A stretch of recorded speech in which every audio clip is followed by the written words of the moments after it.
नमस्कार दोस्तों, मैं दिनेश कुमार आप सबके समक्ष उपस्थित हूँ आपकी भारी डिमांड वाली क्लास को लेकर के आज आपके अपने प्यारे से YouTube चैनल नंदनी आईएएस के इस ऑनलाइन प्लेटफॉर्म पर, जहां आपको मिलने वाला है पूरी टॉप 100 खबरें और कुल टोटल वीडियो मिलेंगे। लेक्चर 16 होंगे और 16 वीडियो में 1600 प्रश्न करना छोटी मोटी बात नहीं। अगर आपने कर लिए 1600 प्रश्न एक साथ तो 100% गारंटी है कि आपके करंट अफेयर से एग्जाम में एक भी प्रश्न बाहर नहीं जाएगा। कंप्लीट जनवरी माह 2024 को आप करिए तो सही, एक बार देखिए तो सही। इतनी अभी तक आप लोगों ने जितनी किसी कोचिंग, अलग अलग कोचिंग इंस्टीट्यूट, बड़े बड़े जो कंपनीज हैं उनके बारे में पढ़ा, उनके नोट्स पढ़े, उनके सब कुछ देखे, उनको फॉलो कर रहे, सब कर रहे हैं। एक बार आप नंदनी आईएएस के इस चैनल से आप जुड़िए तो अगर आपको सफलता ना मिले तो अपने आप को ये कहना कि मैंने गलत को चॉइस कर लिया। आप करके देखिए, सफलता आपके कदमों में होगी, ये निश्चित होगी। ठीक है भाई, तो करते हैं आज के इसकी आगाज, जो कि मंथली करंट अफेयर का हमारा सेशन चल रहा है, जहां आपको मिलने वाला है जनवरी 2024 से लगा करके अप्रैल 2025 तक का। सिर्फ ये 16 वीडियो देखो और प्रीलिम्स पास करो, यही थंबनेल आपने देखा ना, तो करिए, देखिए और आइए अपनी तैयारी को सुनिश्चित कीजिए, अपना सिलेक्शन सुनिश्चित कीजिए। हमारा लक्ष्य है, जो नंदनी आईएएस की तरफ से पूरी टीम की ओर से एक लक्ष्य किया गया है कि वह लक्ष्य है यूपीएससी 2025 पास करवाना। तो आप सभी को पास होना है, इस बार सिलेक्शन पाना है। तो इस बार तो आपको क्या करना है, नंदनी आईएएस के साथ जुड़ करके अपना लक्ष्य हासिल करना है। इसी के साथ आगे बढ़ते हैं और उसके बाद आपके समक्ष आते हैं एक महान हस्ती, स्वामी विवेकानंद। स्वामी विवेकानंद की बात करें तो इन्होंने क्या कह रहे हैं, सुनिए जरा। विश्वास रखें क्योंकि, और किस पर, खुद पर विश्वास रखें क्योंकि आपके जीवन या आपके भीतर छिपी हुई, आपके अंदर छिपी हुई शक्ति दुनिया के किसी भी कार्य को पूरा करने में पर्याप्त है। वही पर्याप्त है, वही शक्ति काफी है जो आपके अंदर है, आपके शरीर के अंदर है। किसी बाहरी आपको शक्ति की आवश्यकता नहीं है। इसी मोटिवेशन थॉट के साथ करते हैं पहली खबर, और पहली खबर है कोरापुट काला जीरा चावल तो यह जो जीरा है हमारा कोरापुट काला जीरा, तो इसका काला जीरा नाम क्यों रखा? इसका काला जीरा नाम रखने के पीछे औचित्य जो कारण है वो यही है कि यहाँ पर आपको इसका रंग काला दिखाई देगा और इसकी आकृति जीरे के जैसे दिखाई देगी, इसलिए इसका नाम रखा गया काला जीरा। और चावल के है तो चावल की प्रजाति है तो चावल जोड़ दिया गया। इसको प्रिंस ऑफ राइस के नाम से भी जाना जाता है, इसलिए महत्वपूर्ण है। हाल ही में इसको जीआई टैग दिया गया है, इसलिए ये चल रहा है। और यह जो खेती है, ये जो चावल है काला जीरा, ये आदिवासी किसानों के द्वारा की जाने वाली खेती है, जो कोरापुटा के क्षेत्र के किसान हैं। ये चावल पोषण मूल्य मतलब पोषण युक्त होते हैं, जिसकी वजह से हम क्या होते हैं, शारीरिक रूप से हमें कुपोषण की बीमारी नहीं होती है, पोषण युक्त रहते हैं और ये औषधि गुण वाले होते हैं, इसलिए भी आवश्यक है। अगली खबर है खादी ग्रामोद्योग आयोग। खादी ग्रामोद्योग आयोग की बात करें तो यह जो इन्होंने हाल ही में एक जो 17 से 25 जनवरी 2024 को एक कार्यक्रम किया था, जो था सनातन वस्त्र से, जिसमें 20% की छूट दी गई। और ये कहाँ किया गया था? ये किया गया नई दिल्ली में। नई दिल्ली में कहाँ पर? बहुत बड़ी दिल्ली में कहाँ पर करेंगे भाई? तो दिल्ली के कनॉट पैलेस स्थित प्रमुख खादी भवन में किया गया। और जो ये है, इसकी अध्यक्षता किसने की? मनोज कुमार जी ने, जो कि उनके अध्यक्ष थे। ये जो आपका KVIC जो है, खादी और ग्राम उद्योग आयोग, इसके अध्यक्ष। जानते हैं खादी और ग्राम उद्योग आयोग की स्थापना कब की गई? तो इसकी स्थापना की गई 1996 में। और इसका उद्देश्य क्या है? तो उद्देश्य की अगर बात करें तो खादी वस्त्रों का क्या करना? प्रचार और बिक्री करना, ग्रामीण और वंचित वर्गों को सशक्त बनाना, ग्रामीण रोजगार को बढ़ावा देना। अधिनियम कब का है? तो ये अधिनियम 1956 का है, इसके माध्यम से की गई। और किस मंत्रालय के अधीन है? तो सूक्ष्म लघु और मध्यम उद्यम मंत्रालय के अधीन यह आएगा। अगली खबर है के शेप्ड इकोनॉमी रिकवरी। के शेप्ड जो इकोनॉमी है उसकी अगर बात करें हम तो ये क्या है? सबसे पहले यार समझ लिया थोड़ा सा इसको कि कोई किसी देश की इकोनॉमी ऐसे चल रही है, मान लीजिए ज्यादा ऊंची हो जा रही है, ऐसे बढ़ती हुई चल रही है, ऐसे बढ़ती हुई चली जा रही है, ऐसे ऐसे। लेकिन एक समय आता है जो कोविड आया था, तो वह समय आया कि उसकी इकोनॉमी को ऐसे गिरा के ऐसे लेके चला गया। अब ये इकोनॉमी ऐसे जा रही है और इसी समय किसी एक समय के बाद में एक समुदाय की इकोनॉमी ऐसे खड़े ऊपर चली जाती है। ये समुदाय ए है और ये समुदाय बी है जो नीचे की ओर जा रहा है। अब ये समुदाय तो यहां से यहां तक तो ऊपर ये भी जा रहा था, लेकिन यहां के बाद इसकी इकोनॉमी नीचे गिरना प्रारंभ हुई, तो नीचे चली जा रही बी की तो, और यहां से ए के ऊपर हो गई। और यहां पर अगर हम एक लाइन खींच दें एक लकीर, क्योंकि यहां से बंटवारा हो गया, तो ये बन गया के शेप, अर्थात किसी एक समुदाय की इकोनॉमी नीचे गिरना और किसी दूसरे की ऊपर उठना, दैट इज के शेप इकोनॉमी रिकवरी होता है। दैट इज, यही आपको याद रखना और ध्यान दीजिएगा। यह है कोविड-19 के समय जब भारत में देखी गई थी स्थिति, इसके लिए चर्चा में आया था। बाकी ये सारे के इकोनॉमिक के जो शेप दिए गए हैं उनकी बात है। अगली खबर है बैंगनी क्रांति, पर्पल रिवॉल्यूशन, जो कि जम्मू कश्मीर में की से संबंधित है इसका। और ये गणतंत्र दिवस की जो परेड हुई थी हमारी, वहां पर इन्होंने झांकी रखी गई थी। किसके द्वारा? CSIR के द्वारा इसको प्रस्तुत किया गया था। ये लेवेंडर की खेती से संबंधित है इसलिए। और इन्होंने झांकी में क्या दिखाया? इन्होंने दिखाया कि हमने जो लैब में रिसर्च किया था उस बीज को हमने क्या किया, मार्केट में ला करके उपलब्ध कराया, उसकी कहानी को बयां किया है। यह कब प्रारंभ किया था ये रिवॉल्यूशन या ये क्रांति कब स्टार्ट की गई? तो पर्पल रिवॉल्यूशन को 2016 में प्रारंभ किया गया। और किस मिशन के तहत? तो अरोमा मिशन के तहत प्रारंभ किया गया था। अगली खबर है अदन की खाड़ी। अदन की खाड़ी जो पश्चिमी अरब सागर का एक हिस्सा माना जाता है, हिंद महासागर का विस्तार, यह अरब प्रायद्वीप और अफ्रीकी महाद्वीप के बीच स्थित है। हालांकि हाल ही में भारतीय नौसेना ने इस क्षेत्र में समुद्री निगरानी को मजबूती प्रदान की है।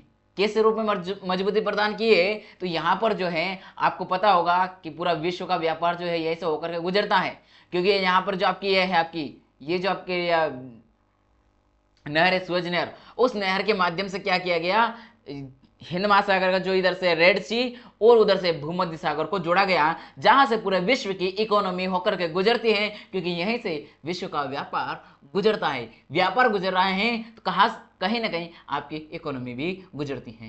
तो जितना यहाँ पर प्रभावित होगा, किसी भी तरह कोई डकैती वगैरह होती है, तो इसका सीधा इफेक्ट उस देश की अर्थव्यवस्था पर भी देखने को मिल सकता है।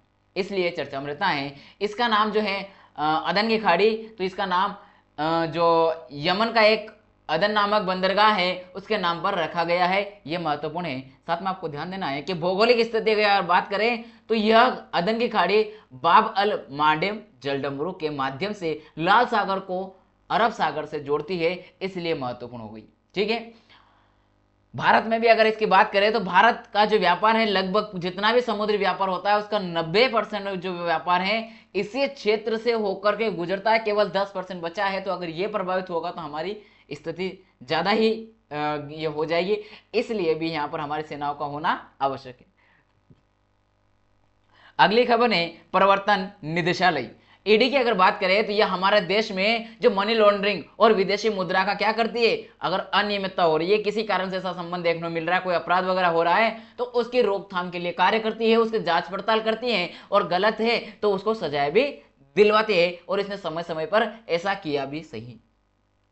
इसकी स्थापना कब की गई? 1956 में स्थापना की गई। और ईडी का मुख्यालय नई दिल्ली में है। और किस मंत्रालय के अंतर्गत आता है? तो ये गृह मंत्रालय के अंतर्गत आता है। ये याद रखिएगा, इतना ही महत्वपूर्ण था इसके बारे में। और ये किस किस कानून का उपयोग करते हैं? तो धन शोधन निवारण अधिनियम 2002, विदेशी मुद्रा प्रबंधन अधिनियम 1999, जो कि उत्तराधिकारी बना था किसका? विदेशी मुद्रा विनियमन अधिनियम, जो कि 1973 का था। फेरा जिसको कहते थे उसका उत्तराधिकारी बना 1999 वाला फेमा।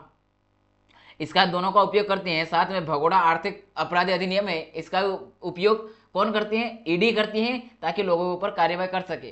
तस्करी गतिविधि रोकथाम अधिनियम 1974, इसमें भी इनका उपयोग करके वो जांच पड़ताल करती हैं।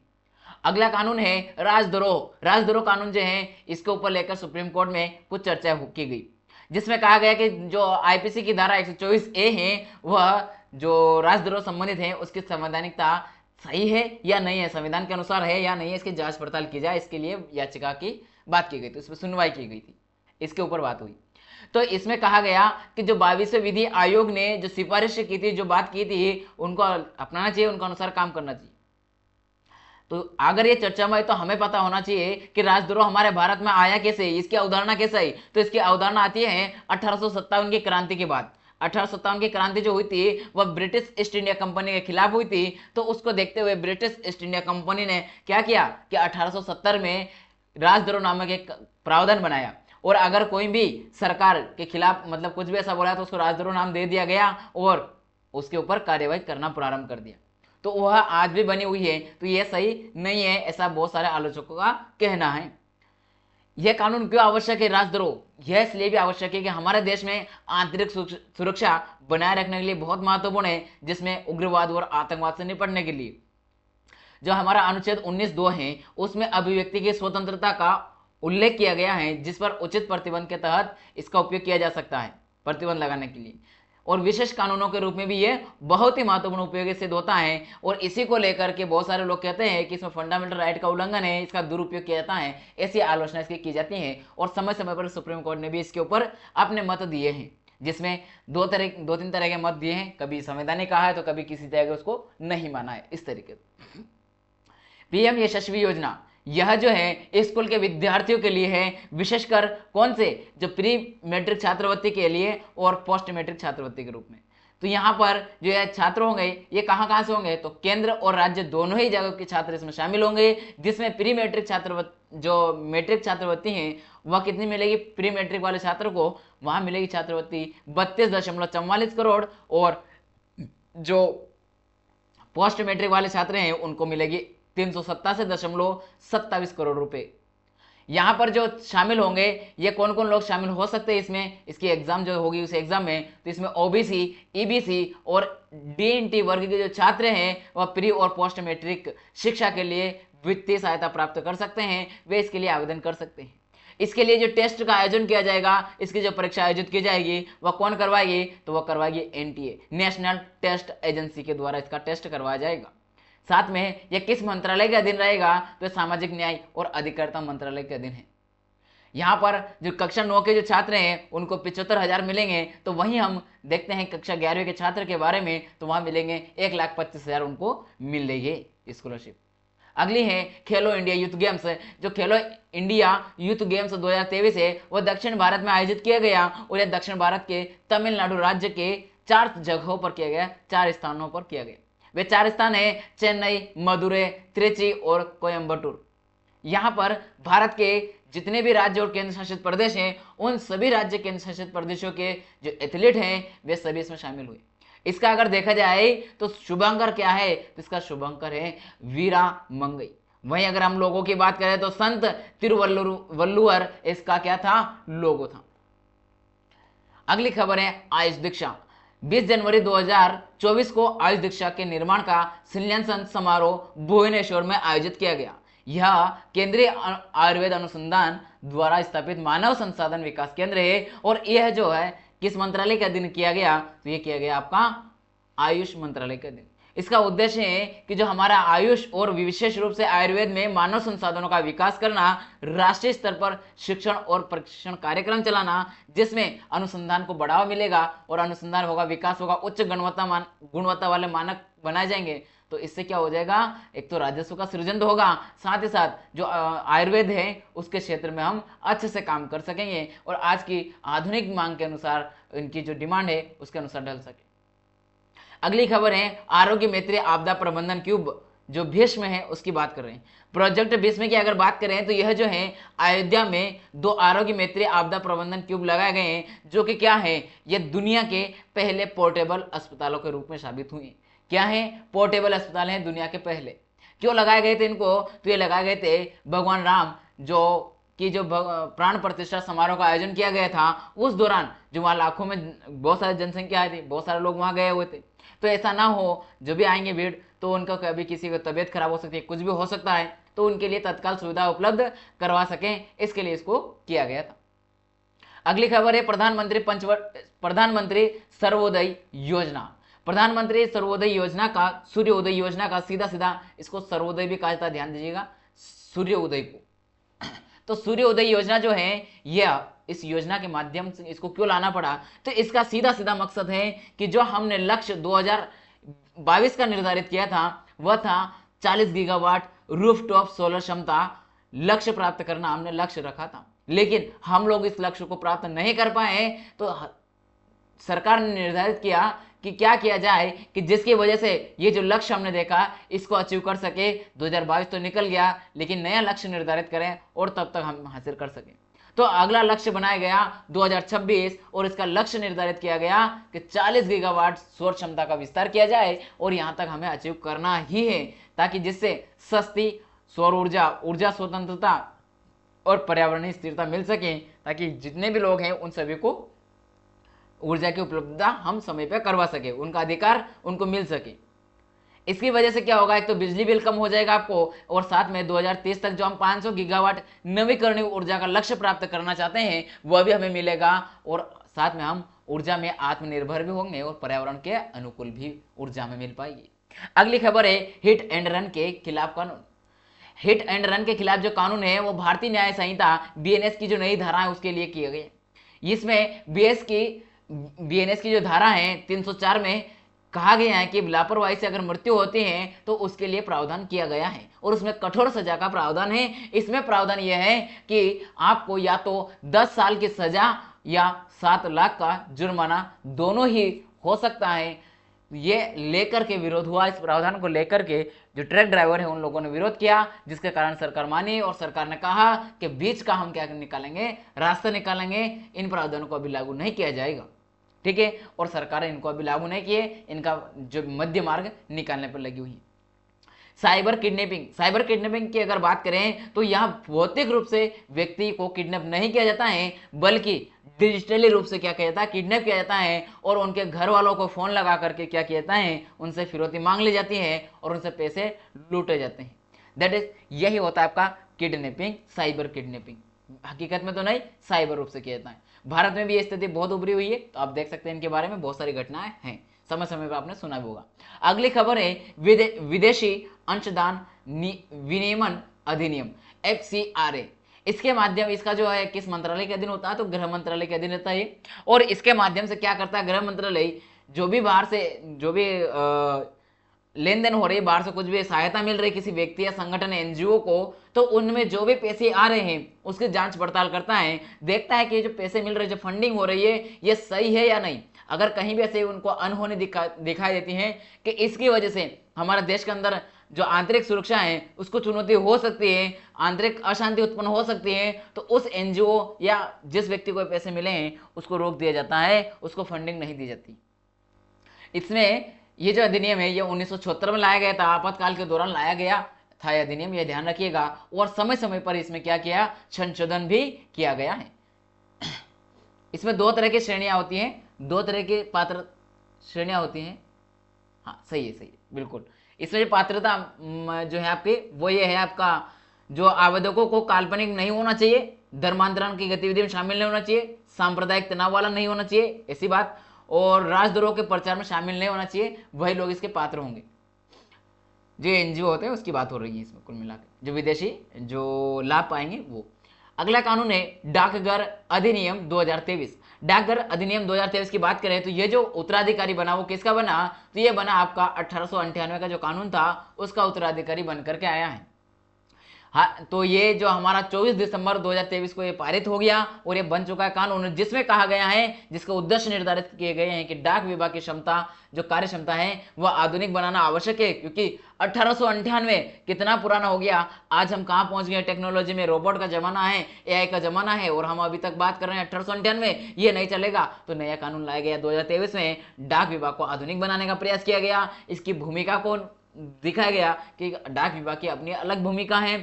साथ में इसमें दिखाया गया कि जो भारतीय पोस्ट विभाग के जो अंतर्गत जो बैंकिंग चल रही है, बैंकिंग सुविधाएं जो इसने विस्तार किया बैंक के लिए पोस्ट बैंक के रूप में, उसको भी इसमें शामिल किया गया, उसके लिए प्रावधान किया गया। साथ में इसके जो निदेशक होते हैं उसके अधिकारों की बात की गई, उनकी सेवा शर्तों के बारे में बात की गई। अगली खबर है संयुक्त राष्ट्र राहत एवं कार्य एजेंसी। तो संयुक्त राष्ट्र जो है इसका इसलिए चर्चा में आई है कि जो गाजा में अस्थिरता उत्पन्न हो रही थी, तो वहां मानवीय सहायता उपलब्ध कराने के लिए भारत की ओर से $2.5 मिलियन का क्या किया गया, दान दिया गया। इस वजह से चर्चा में है। तो हमारे लिए महत्वपूर्ण यह है कि ये जो संस्था है, यह जो एजेंसी है, इसकी स्थापना कब की गई। तो इसकी स्थापना हुई थी 1950 में, और उस समय इसका मुख्यालय रखा गया था बेरूत लेबनान में। लेकिन एक समय आया, कुछ समय गुजरने के बाद इसका मुख्यालय बदल दिया गया और इसका 1978 में मुख्यालय बनाया गया, वियना ऑस्ट्रेलिया में बनाया गया नया मुख्यालय। ठीक है, आगे चलते हैं। संयुक्त राष्ट्र सांख्यिकी आयोग।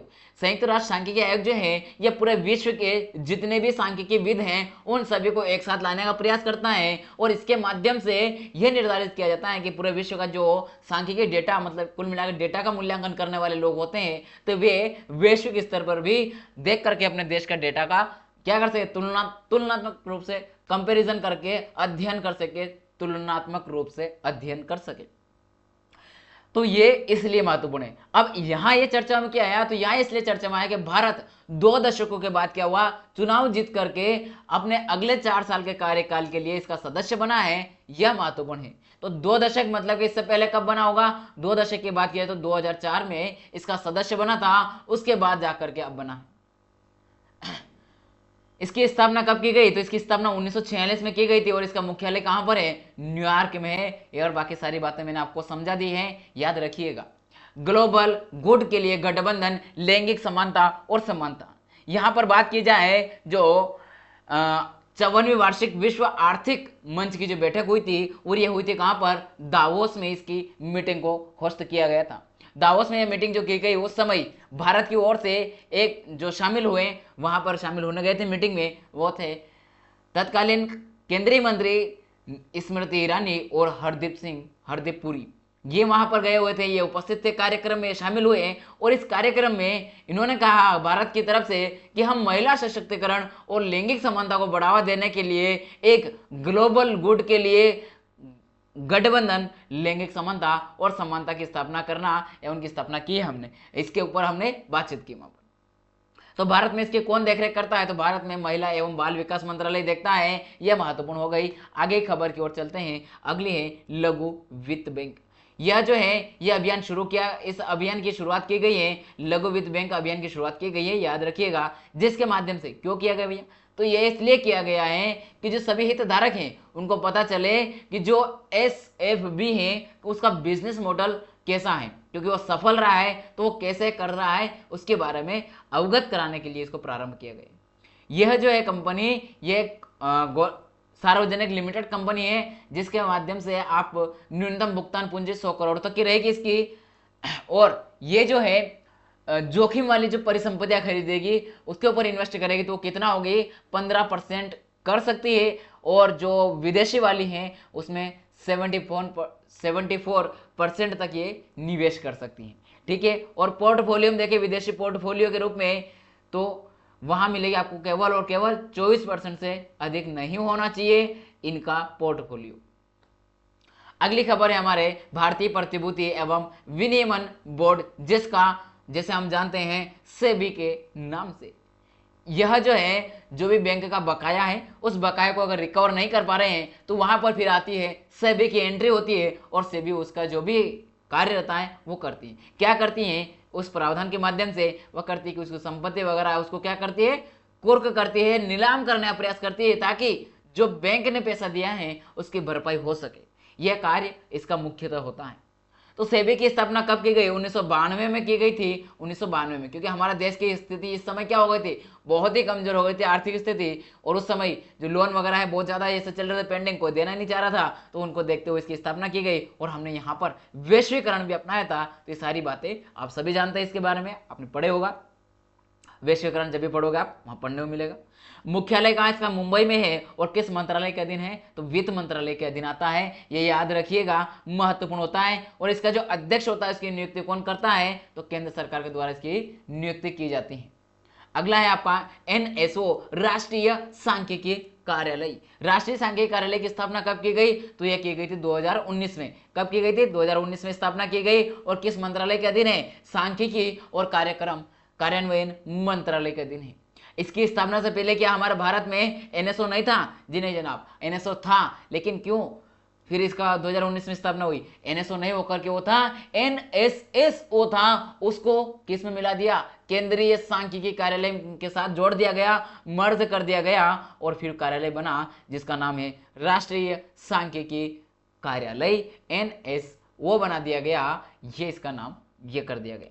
तो ये बारे में, इसके बारे में हमने पूरा पढ़ा। लेकिन क्या ये क्यों चर्चा में सर, ये क्यों पढ़ा रहे हो? तो ये चर्चा में इसलिए है कि इसने 2023-24 की भारतीय अर्थव्यवस्था के बारे में कहा कि 7.3 की रही है जो ग्रोथ है वो ये रही है। तो इसके बारे में हमने इसलिए पढ़ा है क्योंकि इन्हें उस समय ये कहा था। अगली जो हमारी खबर है, तेल की कीमतें। तेल की कीमतें की अगर बात करें तो पश्चिमी एशिया में क्या हुआ? भू राजनीतिक तनाव के कारण क्या हो गया? वहां की कीमतों में, तेल की कीमतों में गिरावट देखने को मिली। और जब यह गिरावट हुई तो भारत में भी इसका लाभ मिला। क्या मिला? जो उस समय तेल की कीमतें लगातार यूं की तरफ चल रही थी, यूं इस तरीके से ऐसे सिर चूम रही थी। कहां आपको 60 रुपए का 1 लीटर मिल जा रहा था, 50-60 रुपए का, वहां आज वो 1 लीटर नहीं, आधा लीटर भी नहीं मिलता है। अब तो 80-90 रुपए का मिलता है, 80-90 रुपए का आधा लीटर मिलता है। तो इस तरीके से ऊपर उठा, फिर एक समय के बाद वो स्थिर होकर ऐसे चलने लग गया, ऐसे चल रहा है। तो यहाँ जो आपको 80-90 तक पहुंच गया, लगभग कितना 200 रुपए लीटर हो गया है। तो ये जो एकदम से कीमतें उठ रही थी, ये स्थिति यही देख रही थी। तो ये स्थिरता आई है, ये वही समय है स्थिरता आने का। तो भारत विश्व का तीसरा सबसे बड़ा उपभोक्ता है। और जो हमारा तेल की जो आपूर्ति होता है उसका 80% हम क्या करते हैं? आयात करते हैं। इसलिए हमारे लिए महत्वपूर्ण है, क्योंकि हमारी अर्थव्यवस्था पे इसका प्रभाव नहीं पड़े। राजकोषीय घाटा है, वे सब सुधार, वो लोगों की इकोनॉमी पर भी इफेक्ट ना पड़े जाना, वो सब। जीरो इफेक्ट जीरो डिफेक्ट योजना, यह योजना क्या कहती है? तो इस योजना के माध्यम से कहा गया है कि MSM जो आपके लघु और सूक्ष्म लघु और मध्यम उद्यम जो आप करते हैं उसकी बात की जा रही है कि उसमें आपका जीरो इफेक्ट होना चाहिए और जीरो डिफेक्ट होना चाहिए। जिस ये जो किया गया प्रमाण पत्र, ये जो योजना प्रारंभ की गई, इसको अच्छी सफलता मिली, जिसके कारण 1 लाख प्रमाणीकरण मिल का प्रदर्शित हुआ। 1 लाख लोगों को इसने प्रमाणीकरण किया लगभग।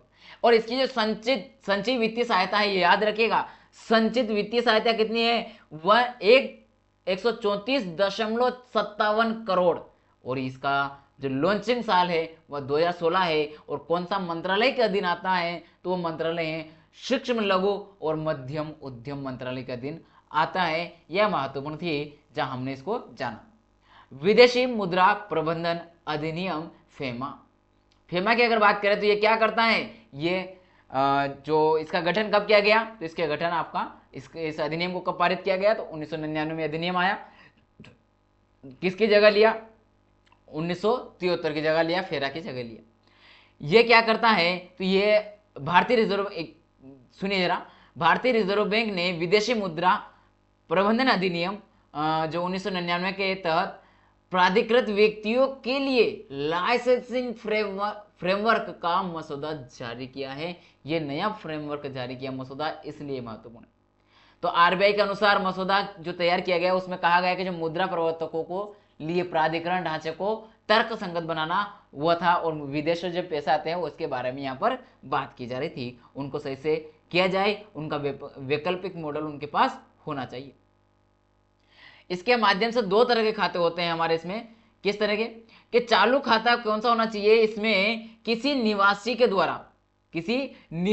द्वारा किए गए निवेश की बात की जाती है। इसमें कौन से लेन देन? जो निवासी है उसके माध्यम से, जो भारत के बाहर उसकी संपत्ति या देनदारियों में बदलाव नहीं होता है, वो भारत में है और विदेश जाकर के निवेश कर रहा है किस तरह का, लेकिन उसकी जो संपत्ति है वो यहीं रहती है, उसमें बदलाव नहीं होता। जैसे आप विदेश जा रहे हो यात्रा करने, तो उसमें कोई बदलाव नहीं होगा। शिक्षा प्राप्त करने जा रहे हैं, कोई बदलाव नहीं होगा।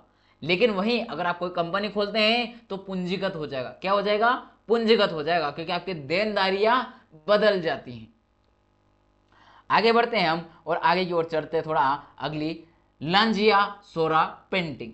लांजिया सोरा पेंटिंग में देखिए अगर हम, तो यहां पर इस पेंटिंग को हाल ही में जीआई टैग दिया गया है।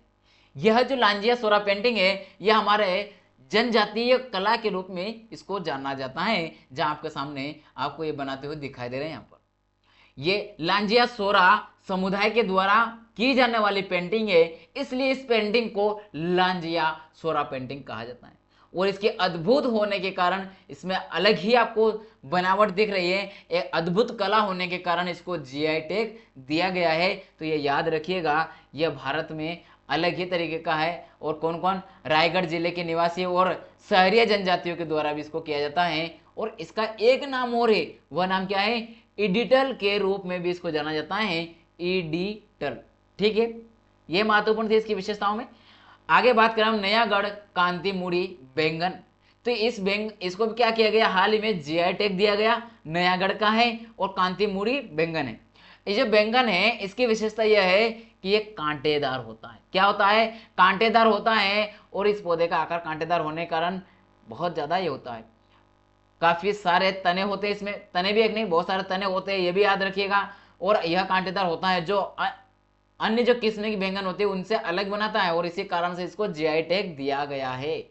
आगे चलिए, आगे की ओर बढ़ते हैं मेनली। और अगला है हमारा यूरेशियन उदबिलाव। यूरेशियन उदबिलाव की अगर बात करें तो यह हमारे भारत के केरल राज्य में देखा गया है, जो कि इस राज्य में यह प्रजाति पहली बार दर्ज की गई है, देखी गई है।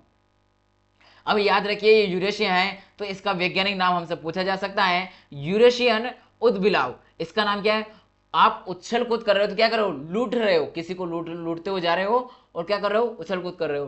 तो क्या हो गया, लूट रहा लूट रहा। क्या कर रहे हो, लोग चिल्ला रहे, लोग चिल्लाने लग गए कि लूट रहा है उद्धव लूट रहा है, उद्धव लूट रहा है। ठीक है, तो उदबिलाव लूट रहा।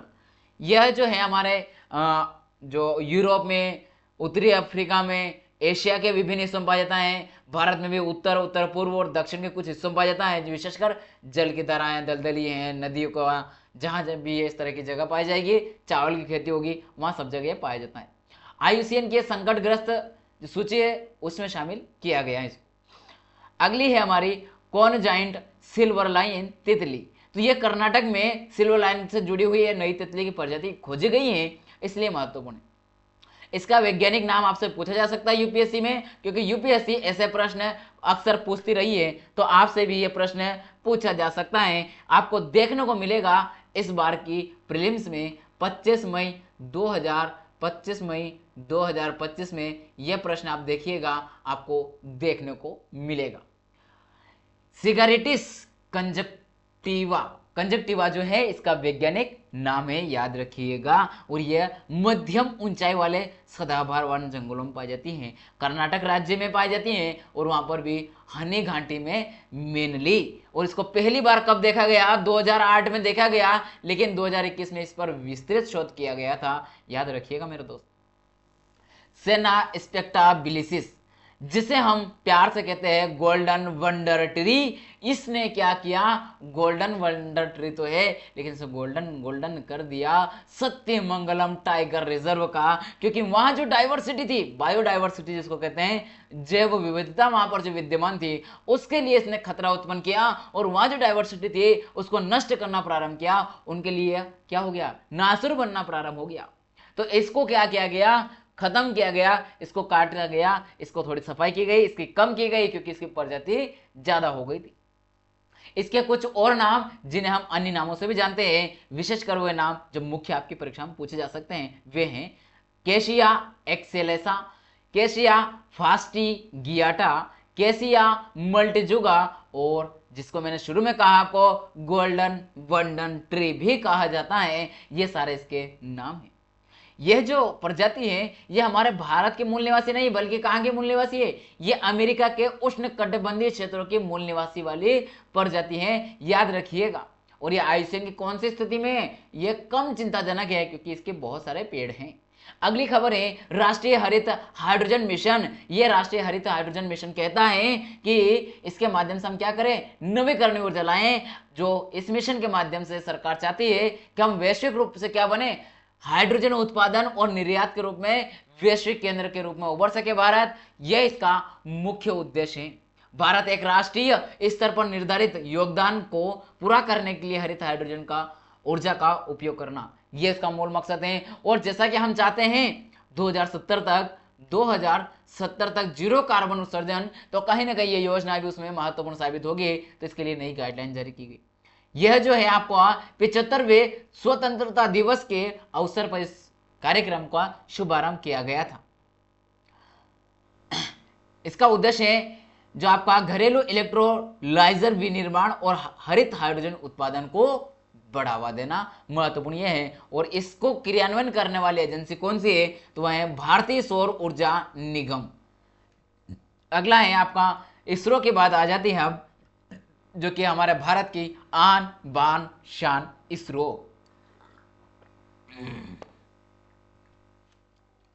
हाल ही में जो इसरो है भारतीय अंतरिक्ष अनुसंधान संगठन, उसके द्वारा PSLV C58 रॉकेट से एक्सपोसेट जिस और 10 अन्य पेलोड को क्या किया गया, सफलतापूर्वक लॉन्च किया गया। कब लॉन्च किया गया, 1 जनवरी 2024 को लॉन्च किया गया। और ये एक्सपोसेट जो है यह पहला ऐसा वैज्ञानिक समर्पित उपग्रह है जो आकाशीय स्रोतों से एक्सरे उत्सर्जन के अंतरिक्ष आधारित ध्रुवीकरण माप में शोध करेगा। यही महत्वपूर्ण पॉइंट है, याद रखिएगा, बस यही महत्वपूर्ण सबसे महत्वपूर्ण पॉइंट है आपके लिए। अगली खबर है आइंस्टीन प्रोब जो है यह चीन के द्वारा लॉन्च किया गया है। और इसका भी लक्ष्य क्या है, जो ब्रह्मांड में रहस्यमय क्षणिक घटनाओं का निरीक्षण करना। जो अलग अलग घटनाएं घट रही छोटी छोटी रहस्यमय है, उनका रहस्य खोजना महत्वपूर्ण है, उनका रिसर्च करने के लिए भेजा गया आइंस्टीन प्रोब। यह लॉन्च किया गया चीन के सिचुआन प्रांत में चिंचांग सैटेलाइट के द्वारा लॉन्च किया गया। इसका वजन है 1.45 और इसमें अत्याधुनिक तकनीकों का प्रयोग किया गया है, इसलिए यह महत्वपूर्ण है। अगली खबर है नासा की चंद्रा एक्सरे वेधशाला। इसको इसलिए पढ़ना महत्वपूर्ण है क्योंकि इसका अभी हाल ही में क्या हुआ, 23 वर्ष कंप्लीट हुए, क्योंकि 23 जुलाई 1999 को इसको भेजा गया था, तो इसलिए महत्वपूर्ण है। और इसका जो नाम है चंद्रा हमारे भारतीय खगोल वैज्ञानिक सुब्रमण्यम चंद्रशेखर के नाम पर रखा गया था, इसलिए महत्वपूर्ण है। और ये चंद्रा एक्सरे वेधशाला विश्व की सबसे शक्तिशाली एक्सरे दूरबीन मानी जाती है।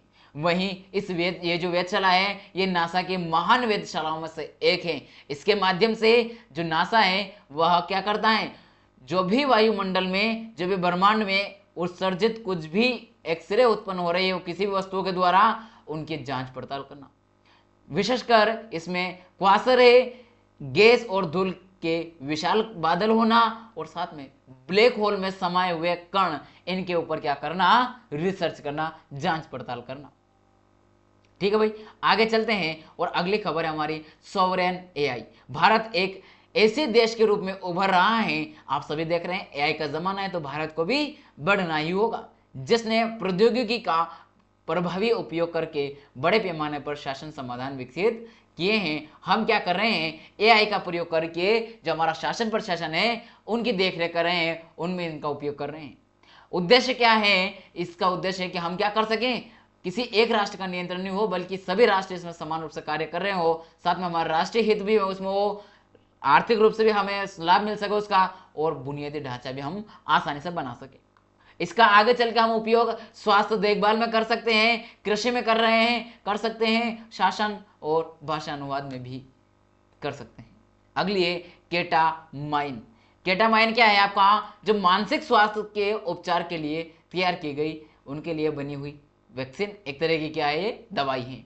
यह जो चर्चा में इसलिए आई कि जो मैथ्यू पेरी है उसकी मौत हो गई है, जिसके कारण उस समय उसी के कारण इस जो दवाई है इसका चर्चा में आना और वो उनकी मौत का होना, ये कहा जा रहा है, इनका दोनों का संपर्क जोड़ा जा रहा है, तो इसलिए चर्चा में क्या है, ये हो रहा है आपको जो आप पूर्व धारणाएं बन जाती है आपके अंदर, एक तरीके से आप ऐसे डिप्रेशन में होते हैं कि आप कुछ अलग ही सोचते हैं, हमेशा कुछ न कुछ ऐसा सोचना, पूर्व धारणा बन जाने, जिसे आप हेलुसिनोजोन कहते हैं। आपको ऐसा लग रहा है कि पूर्व धारणा बन जाती है ना, कि आपको अजीब चीजें दिखाई देगी पहले से, वो सारी बातें इसमें आती हैं।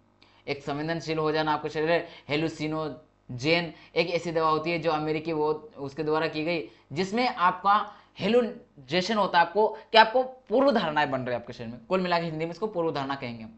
तो ये आपकी जो मस्तिष्क और रीढ़ की जो हड्डी है उससे संबंधित है, उसको यह करती है। ठीक है, आगे की ओर बढ़ते हैं हम लोग और आगे ये इसके देखते हैं केटामाइन भारत में कहां पर है, तो सूची 10 में वर्गीकृत की गई है, याद रखिएगा इसको। अगली है दिव्य कला शक्ति है, जिसका आयोजन अहमदाबाद में किया गया और किस मंत्रालय के द्वारा, तो यह किया गया सामाजिक न्याय और अधिकारिता मंत्रालय के द्वारा। ये इसको प्रारंभ किया गया था 2019 में, तब से इसका आयोजन किया जाता रहा है। ये जो दिव्य कला, इसमें हमारा दिव्यांग जो है, दिव्यांग लोग जो होते हैं उनको इसमें उनकी कलाकृति, जो उनका नृत्य है, संगीत है, उनका कला है, उनकी कलाबाजी को कुल मिलाकर प्रदर्शित करना, उनकी प्रतिभा को जनता के समक्ष प्रस्तुत करने का अवसर दिया जाता है। यही इसका मूल मकसद है, ताकि उनकी कलाएं पीछे ना रहें।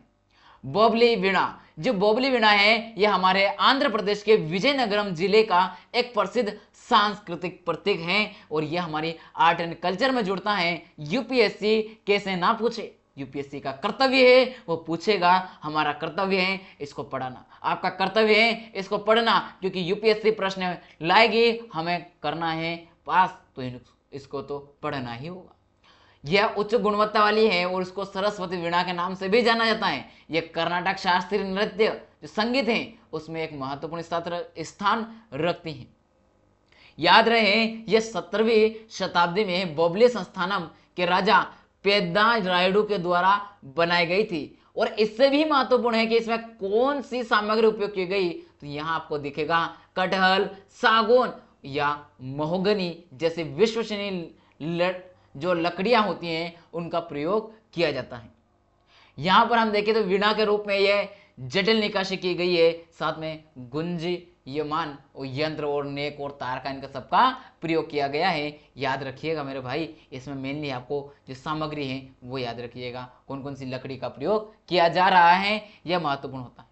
अगली खबर है जगन्नाथ मंदिर, जो कि हमारे ओडिशा राज्य के पुरी में स्थित है। भगवान जगन्नाथ की विरासत का बढ़ावा देने के लिए, वहां पर जनता में लोकप्रियता और बढ़ाने के लिए क्या किया सरकार ने, जगन्नाथ मंदिर के विरासत गलियारा परियोजना की शुरुआत की। और कब की, इसको 17 जनवरी 2024 इसको खोल दिया गया और वहां सभी भक्तों के लिए यह खुला। इस मंदिर का निर्माण किसने करवाया, तो 12वीं शताब्दी में पूर्वी गंग राजवंश के राजा अनंत वर्मन चोंड गंग ने इस मंदिर का निर्माण करवाया था। बाद में गजपति जैसे शासकों द्वारा इसका पुनर्निर्माण भी किया गया। मंदिर राजा इंद्र यमुना द्वारा स्थापित एक प्राचीन मंदिर स्थल के लिए भी माना जाता है। यह रही इसकी कुछ और महत्वपूर्ण विशेषता कि गर्भगृह को विमान कहा जाता है और देवगुला भी कहा जाता है। जगमोहन है वह मुख्य मंडप को नृत्य मंडप को नट मंडप, भूमि मंडप को भो मंडप कहा जाता है।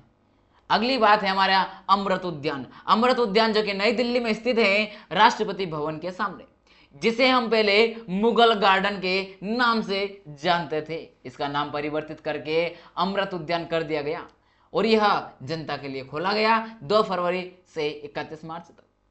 इसका जो नामकरण, अब याद रखिएगा हम बात कर रहे हैं कब की, 2024 जनवरी की बात कर रहे हैं। अब आप बोलेंगे सर ये कहाँ की बात कर रहे हो आप, तो याद रखिएगा तब की बात हो रही है, आज की नहीं हो रही।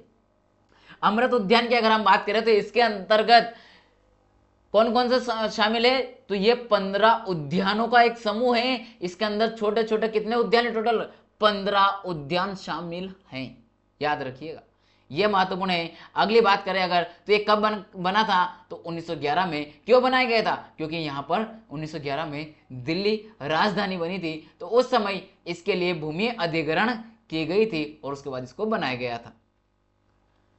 अगली खबर है हजरत निजामुद्दीन औलिया का दरगाह। यहां पर फ्रांस के राष्ट्रपति जो मैक्रोन साहब हैं वह दिल्ली आए हुए थे और उन्होंने क्या किया, हजरत निजामुद्दीन औलिया के दरगाह है वहां का दौरा किया। और ये जब दौरा किया तो इसके कारण चर्चा में आया, तो हमें पता होना चाहिए कि इनका दरगाह कहां पर स्थित है, तो ये दिल्ली में है। और दिल्ली में कहां की जगह है, तो निजामुद्दीन नामक क्षेत्र है उसके पश्चिम में पड़ता है, वहां पर स्थित है। ये क्यों प्रसिद्ध है, तो ये दरगाह प्रसिद्ध सूफी संत हजरत निजामुद्दीन औलिया का मकबरा है। निजामुद्दीन औलिया भारतीय उपमहाद्वीप के सबसे प्रसिद्ध सूफी संतों में से एक थे, ये भी आपको याद होना चाहिए। उन्हें महबूब ए इलाही, भगवान के प्रिय के नाम से भी जाना जाता है। यह महत्वपूर्ण है इनका। इस दरगाह का निर्माण 14वीं शताब्दी में हुआ था, याद रखिएगा मेरे दोस्त, ये दोनों पॉइंट भी। डेजर्ट साइक्लोन 2024, डेजर्ट साइक्लोन की अगर हम बात करें तो यह एक संयुक्त सैन्य अभ्यास है जो कि भारत और संयुक्त अरब अमीरात यूए की सेनाओं के बीच किया जाता है। इसका जो अभ्यास किया गया था वह था 2 से 15 जनवरी 2024। और कहाँ किया गया था? यह राजस्थान के महाजन नामक क्षेत्र में किया गया था। उद्देश्य है दोनों सेनाओं के बीच क्या करना, संबंधों को मजबूत करना और दोनों के बीच एक सादा द्विपक्षीय संबंध को बढ़ावा मिल सके, अच्छे से हम साझा सुरक्षा को बढ़ावा दे सके और शहरी परिचालन में सर्वोत्तम प्रथाओं के साथ आदान प्रदान हो। और यह भी ध्यान रहे कि अगर किसी तरह कोई आपातकालीन स्थिति आई तो दोनों देश क्या कर सके, उसमें आसानी से निपट सके, क्योंकि एक दूसरे की विचारधाराएं मिल चुकी होती हैं। सेना दिवस की अगर बात करें तो यह हर साल 15 जनवरी को मनाया जाता है। यह भारत में सेना को समर्पित दिन है। उद्देश्य यह है कि जो सेना है उनको, जो उनका बलिदान है उसको याद किया जाता है, उनके समर्पण, उनके साहस और राष्ट्र की सेवा जो करते हैं उसको याद करने के लिए दिन मनाया जाता है। इस साल का इसमें जो थीम है, उद्देश्य मेन वो है कि राष्ट्र की सेवा में रक्षा अधिग्रहण परिषद। कहाँ किया? राष्ट्र की सेवा में। और कब हुआ? 15 जनवरी को यह किया गया। 76वां सेना दिवस के रूप में मनाया गया। और कहां पर? जो हर साल मनाया जाता है, कहां पर? दिल्ली छावनी के करियप्पा परेड ग्राउंड में इसका भव्य परेड आयोजित किया गया था। याद रहे आगे आईएनएस सुमित्रा के बारे में, यह भी महत्वपूर्ण है क्योंकि भारतीय नौसेना का जो ये है, इसने क्या किया, सोमालिया के पूर्वी तट पर और अदन की खाड़ी में क्या हुआ, डाकुओं के द्वारा वहां पर कुछ जो मछुआरों को क्या किया था, हाईजैक कर लिया गया था, उनको सुरक्षित बचा लिया गया है। और ये भारतीय नौसेना की तत्परता और साहसिक कार्यवाही के लिए मील का पत्थर है। कहीं ना कहीं एक मिसाल है कि भारतीय नौसेना कितनी साहसी है, कितने आगे से तत्परता के साथ कार्यवाही कर सकती है। इसका निर्माण किसने किया? आईएनएस सुमित्रा का, तो इसका निर्माण किया गोवा शिपयार्ड लिमिटेड के द्वारा डिजाइन किया, निर्माण किया। और ये जो भारत में जो भारतीय नौसेना का सरयू श्रेणी का चौथा और अंतिम गश्ती जहाज है, याद रखिएगा। 2014 में भारतीय नौसेना में इसको कमीशन किया गया था और ये पूर्वी नौसेना कमान के तहत कार्य करता है। ये भी आपको याद रखना होता है मेरे भाई, ये दोनों पॉइंट भी। अगला है national transit pass system. National transit pass system, इसको अगर देखें तो ये पूरे विश्व में, पूरे भारतवर्ष में क्या करना, जो वनों से प्राप्त होने वाली जो भी उपज होती है उसके ऊपर पूरे नेशनल में, पूरे राष्ट्र में, पूरे देश में एक ही तरह का पास मिले, जिसकी वजह से आवाजाही आसान हो सके और देश में जो लकड़ी और बांस की जो या फिर वनों से मिलने वाली जो भी उपज है उसकी परिवहन क्या हो सके, निर्बाध रूप से किया जा सके। यह इसका मूल मकसद है। और किस मंत्रालय के द्वारा किया गया? तो पर्यावरण, वन और जलवायु परिवर्तन मंत्रालय के द्वारा किया गया 29 दिसंबर 2023 को। यही इसका महत्वपूर्ण है। इसकी वजह से क्या होगा? इसकी वजह से भ्रष्टाचार कम होगा, इसकी वजह से ऑनलाइन आवेदन होगा तो जल्दी काम हो जाएगा, कहीं से भी कर सकते हैं, किसी तरह कोई रोक टोक नहीं रहेगी किसी राज्य में। अगली खबर है स्मार्ट सिटी। स्मार्ट सिटी में अगर देखा जाए तो स्मार्ट 2.0 सिटी नहीं, स्मार्ट 2.0 इस कार्यक्रम के माध्यम से क्या किया गया, वो किया गया आयुर्वेद अनुसंधान को बढ़ावा देना। महत्वपूर्ण बस यही है। कब लॉन्च किया गया? तो 3 जनवरी 2024 को लॉन्च किया गया। और central council for research in Ayurveda science और national commission for Indian system of medicine के द्वारा इसको चला गया। किस मंत्रालय के अधीन किया गया इसको लॉन्च? तो यह किया गया आयुष मंत्रालय के अधीन। मेन मकसद इनका जो फोकस है, बाल चिकित्सा को बढ़ावा देना, महिलाओं का स्वास्थ्य पर ध्यान देना, जो मासिक धर्म के संबंध समस्या उसके लिए, और जीवन शैली से जुड़ी बीमारियों के बारे में बात करना, जैसे कि आपका ऑस्टियोपोरोसिस है, हड्डियों का दर्द होता है, मधुमेह है, कैल्शियम कमी, इन सारी कुपोषण और पोषण संबंधी बातें करना, उनके ओर ध्यान आकर्षित करना, ये इनका मूल फोकस होगा। अगली खबर है अटल सेतु, जिसे अटल बिहारी वाजपेयी सेवरी नहावा शेवा अटल सेतु के नाम से जाना जाता है, जो कि मुंबई से नई मुंबई को जोड़ता है। और इसका जो उद्घाटन किया गया वह माननीय प्रधानमंत्री जी के द्वारा किया गया। इसका शिलान्यासन जो था, शिलान्यासन वह 2016 में किया गया था, तब से इसका काम प्रारंभ किया गया था। याद रहे यह जो है कनेक्टिविटी को बढ़ावा देने के लिए किया गया सड़क, वह सड़क के रूप में। इसकी लंबाई जो है वह है 21.8 किलोमीटर, 21.8 और जो कितना लेन है ये है 6 लेन है। कितना है? 6 लेन है, 6 लेन है। ये जो भारत का सबसे लंबा और समुद्री भी सबसे लंबा, भारत का सबसे लंबा पुल और समुद्री भी सबसे लंबा पुल है, याद रखिएगा। प्रसादम, जो प्रसादम है वह उज्जैन मध्य प्रदेश में इसको प्रारंभ किया गया। और कौन गए थे इसका ये उद्घाटन करने? तो वो गए थे जो उस समय तत्कालीन समय पर स्वास्थ्य और परिवार कल्याण मंत्री थे डॉक्टर मनसुख मांडविया जी, वो गए हुए थे। उन्होंने किया, और क्या उद्देश्य है? तो इसका उद्देश्य ये था कि जो भी लोग महाकालेश्वर जाते हैं वहां पर अगर खाना किस तरह का उनको समस्या हो रही तो उनको खाना स्वच्छ खाना मिल सके, स्वस्थ खाना मिल सके, इसलिए इसको प्रारंभ किया गया। कब लॉन्च किया गया? तो जनवरी 2024 में इसको प्रारंभ किया गया स्वास्थ्य और परिवार कल्याण मंत्रालय के द्वारा, याद रखिएगा। और ये उज्जैन के नीलकंठ वन महाकाल लोक में खोला गया है, यही इसका ये है।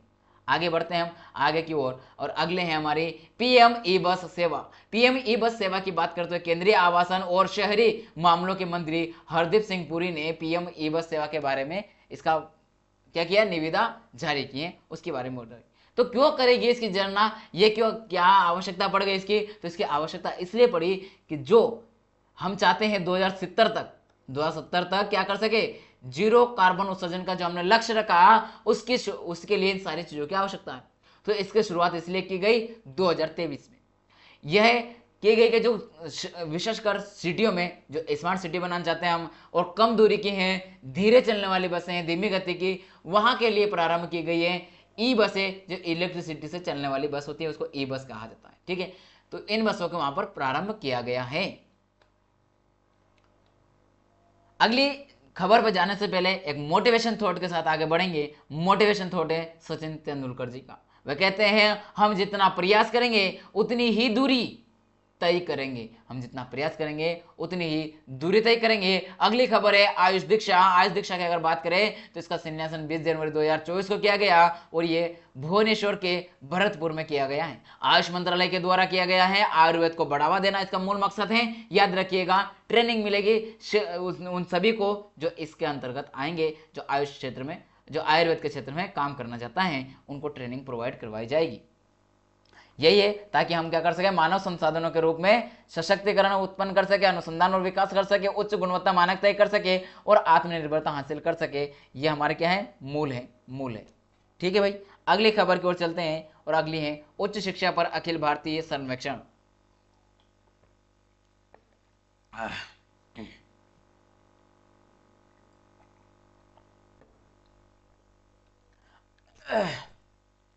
अगली जो खबर हमारी उच्च शिक्षा पर अखिल भारतीय सर्वेक्षण की, तो ये जो है शिक्षा मंत्रालय के द्वारा जारी किया जाता है उच्च शिक्षा के क्षेत्र में, जहां पर एक वेब आधारित सर्वे होता है और ये पहली बार 2011 में इसको प्रारंभ किया गया था, तब से किया जा रहा है।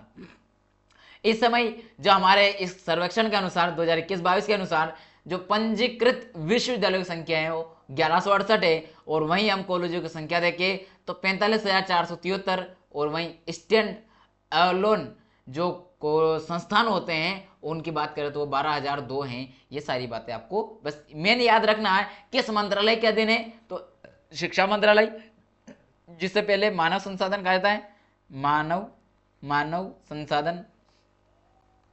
मानव संसाधन मंत्रालय के रूप में जाना जाता था, लेकिन इसको आप किस नाम से जानते हैं, शिक्षा मंत्रालय के रूप में जानते हैं। और कब पहली बार इसको शुरुआत की गई, तो 2010-11 में की गई। और ये किस तरह की है, एक वार्षिक है, प्रत्येक वर्ष जारी की जाती है, और ये वेब आधारित सर्वेक्षण है।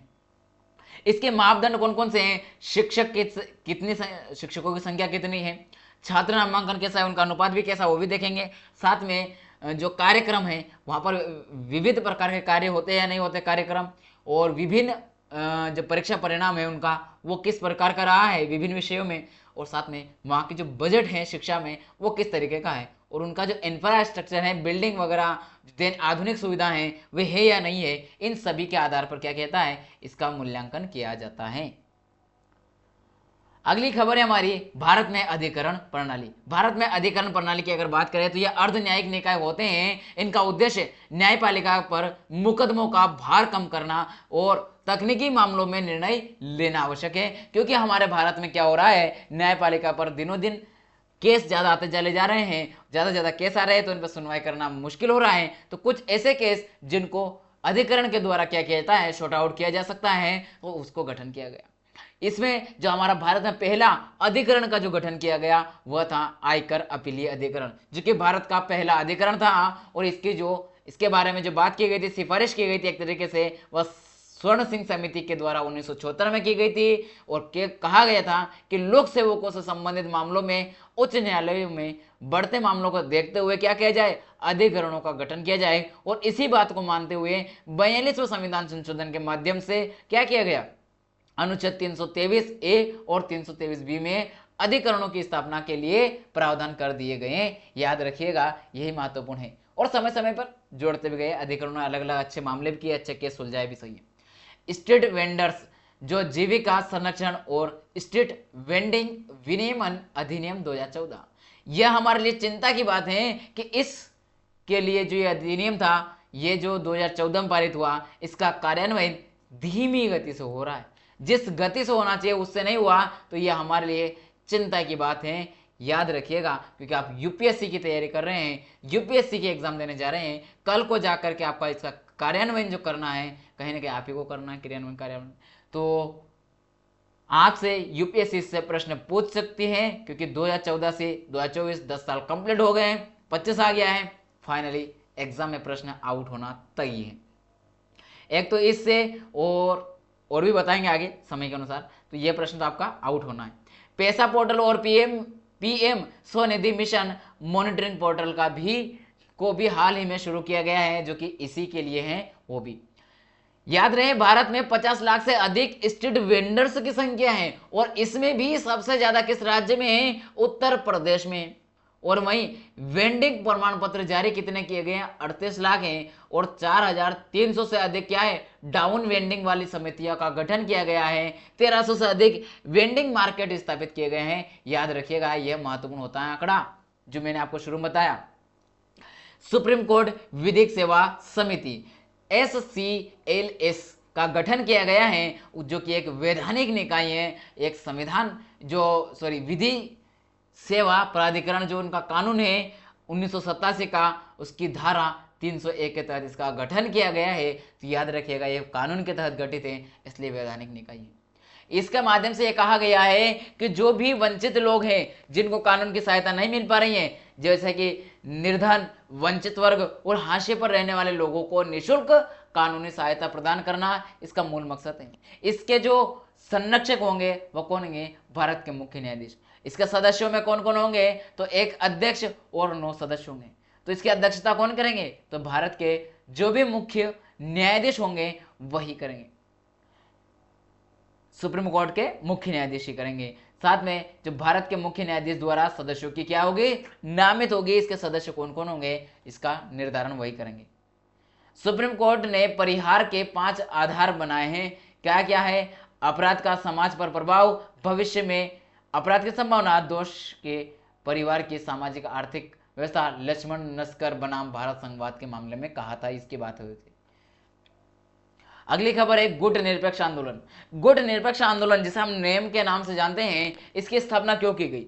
इसकी स्थापना का उद्देश्य ये था कि जब हमारे जो पूरे विश्व में शीत युद्ध की जो स्थिति चल रही थी, उसका जो दौर चल रहा था, उस समय जो पूरे विश्व में महासत्ता के रूप में अलग अलग गठबंधन बने हुए थे, जिसमें अमेरिका और सोवियत संघ थे, उसमें ना शामिल होकर के बहुत सारे देशों ने क्या किया, इनमें से किसी एक देश के साथ शामिल होकर के दूसरे देश से दुश्मनी लेना उचित ना समझा, जिसमें भारत भी शामिल था। और इन्होंने सोचा कि हम लोग अलग ही बनाएं, गुट निरपेक्ष, किसी भी गुट का नहीं, हम तो गुट निरपेक्ष हैं, हम किसी गुट के नहीं, हम सभी देशों को एक समान रूप से देखते हैं, सभी की अपनी अपनी स्वतंत्रता है, सभी की स्वतंत्रता और संप्रभुता का हम सम्मान करते हैं। और साथ में सभी जो विकासशील देशों को आंतरिक और बाहरी संकटों से बचाना हमारा कर्तव्य है, और हम किसी एक के साथ शामिल होकर के किसी से परहेज, किसी से राजनीतिक मतभेद नहीं चाहते हैं, बल्कि हम आत्मनिर्भर बनना चाहते हैं और पूरा विश्व में शांति बनाए रखना चाहते हैं, ये हमारा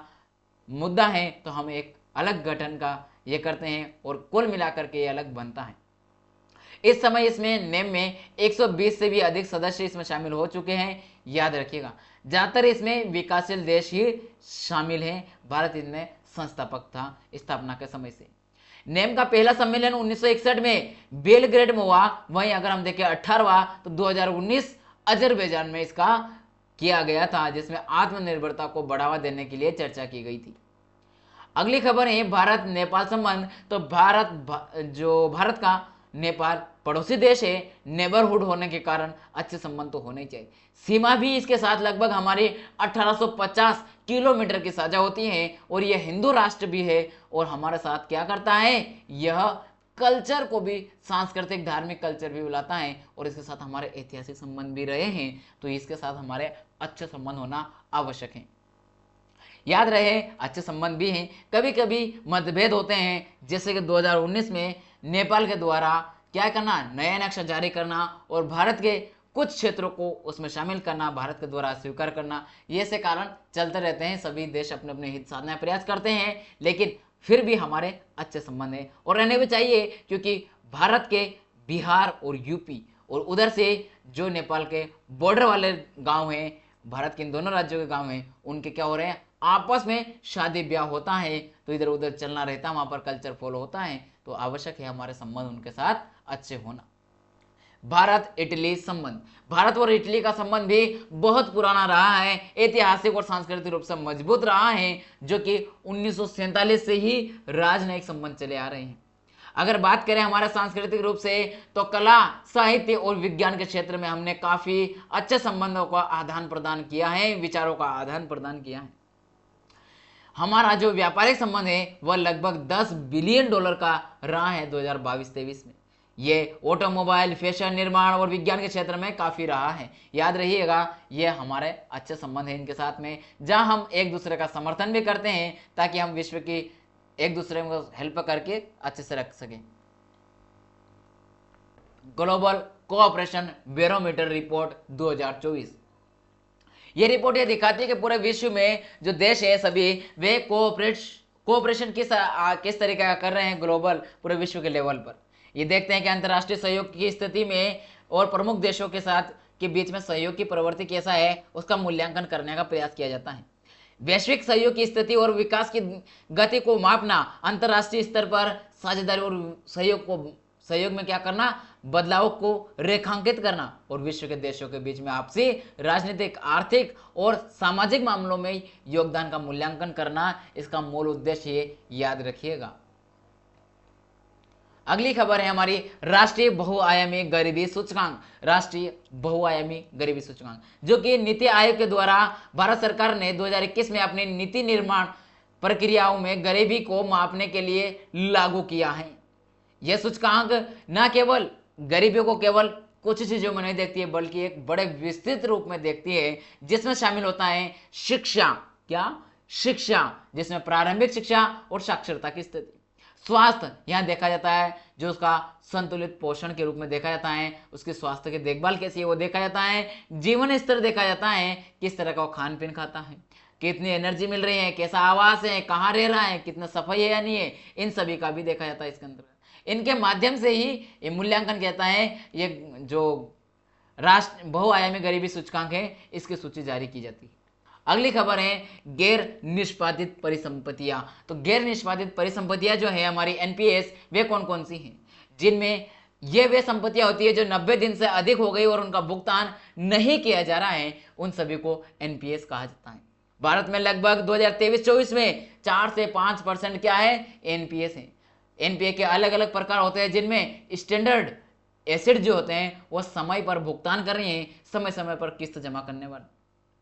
गंभीर की अगर बात करें तो एनपीए जो ये 12 महीने से अधिक समय तक भुगतान देने में देरी वाले, डाउटफुल जो एसेट्स हैं, यानी कि हम क्या ऋण जो हमने पैसे दिए हैं उसकी वसूली कर पाएंगे या नहीं कर पाएंगे, उसकी बात हो रही।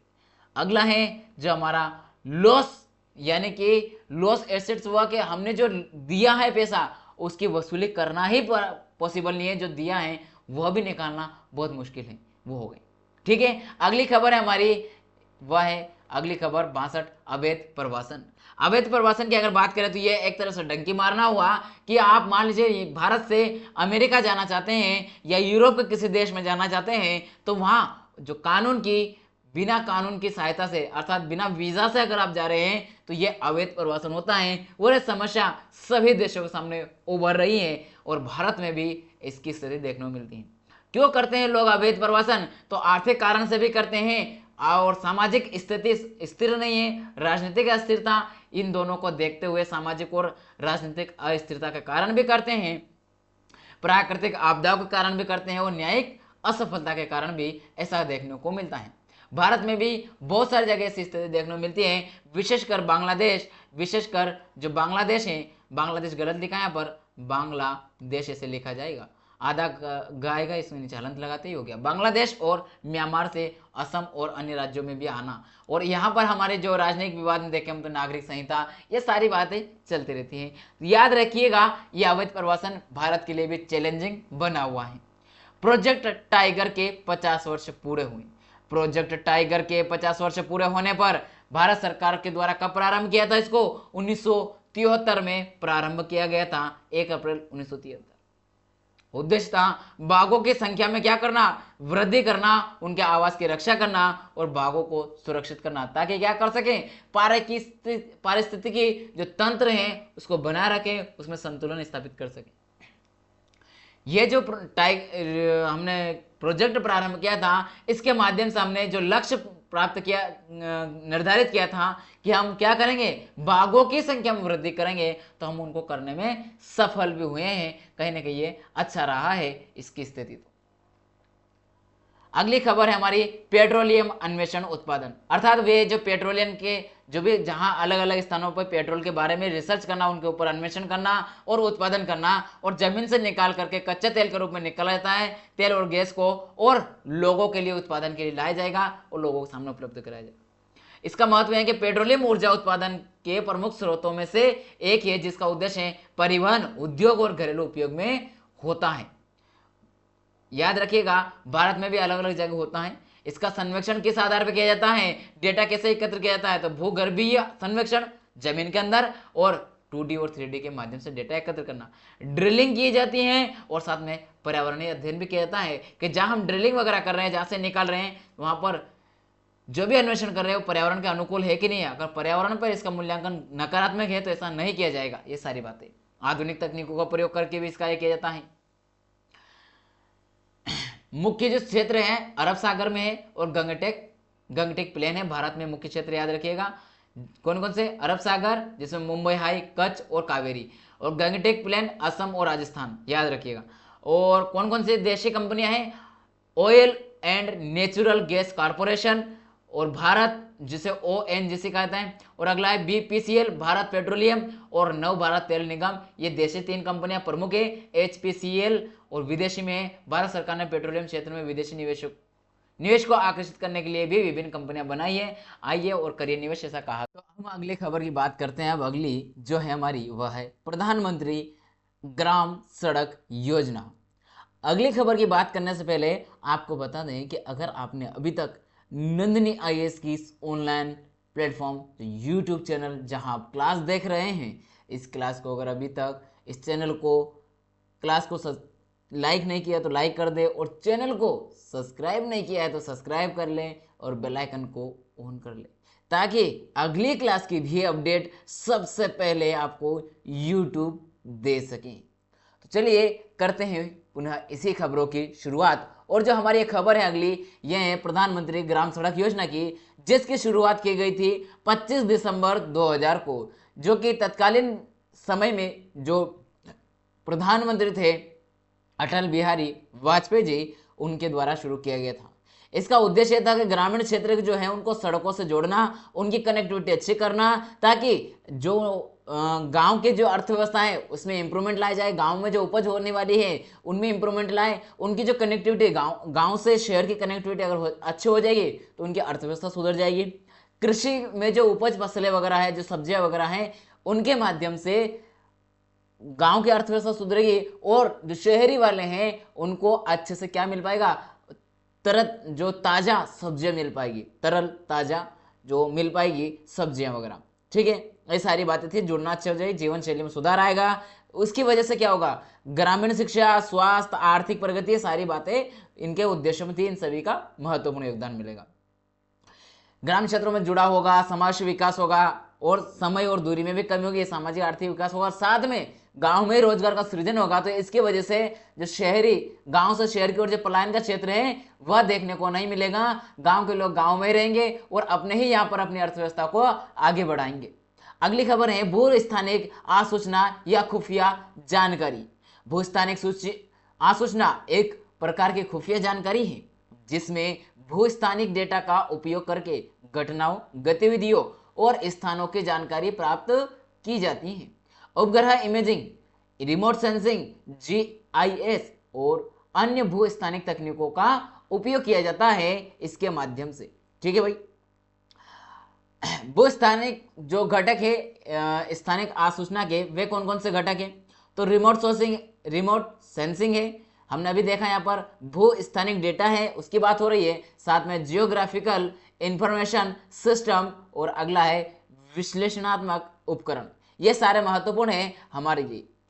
भूस्थानिक आसूचना और भारत सरकार की एक पहल है, ये बड़ी परियोजना के रूप में रखी गई है जिसमें इनसेट और जीसेट जैसे उपग्रह हैं और जैसे आप रिसेट भी कह सकते हैं वो भी है। राष्ट्रीय सुरक्षा और विकास में योगदान मिलेगा। अगली खबर है स्वच्छ सर्वेक्षण पुरस्कार 2023। आप सभी को पता है कि जब जब स्वच्छता की बात आती है तो हम सभी को इंदौर याद आता है। क्या आता है? इंदौर याद आता है। और इंदौर कहां पर है? मध्य प्रदेश में स्थित है, जो कि यह सिटी जो इंदौर है यह स्वच्छ सिटी बनी हुई है, लगातार स्वच्छ रहता, रैंकिंग में पहले नंबर पर आया है, फर्स्ट स्थान प्राप्त किया है। केवल प्रथम बार जब रैंकिंग जारी की गई थी उस समय नहीं आया था, उस समय कौन आया था? गुजरात पहले नंबर पर आया था।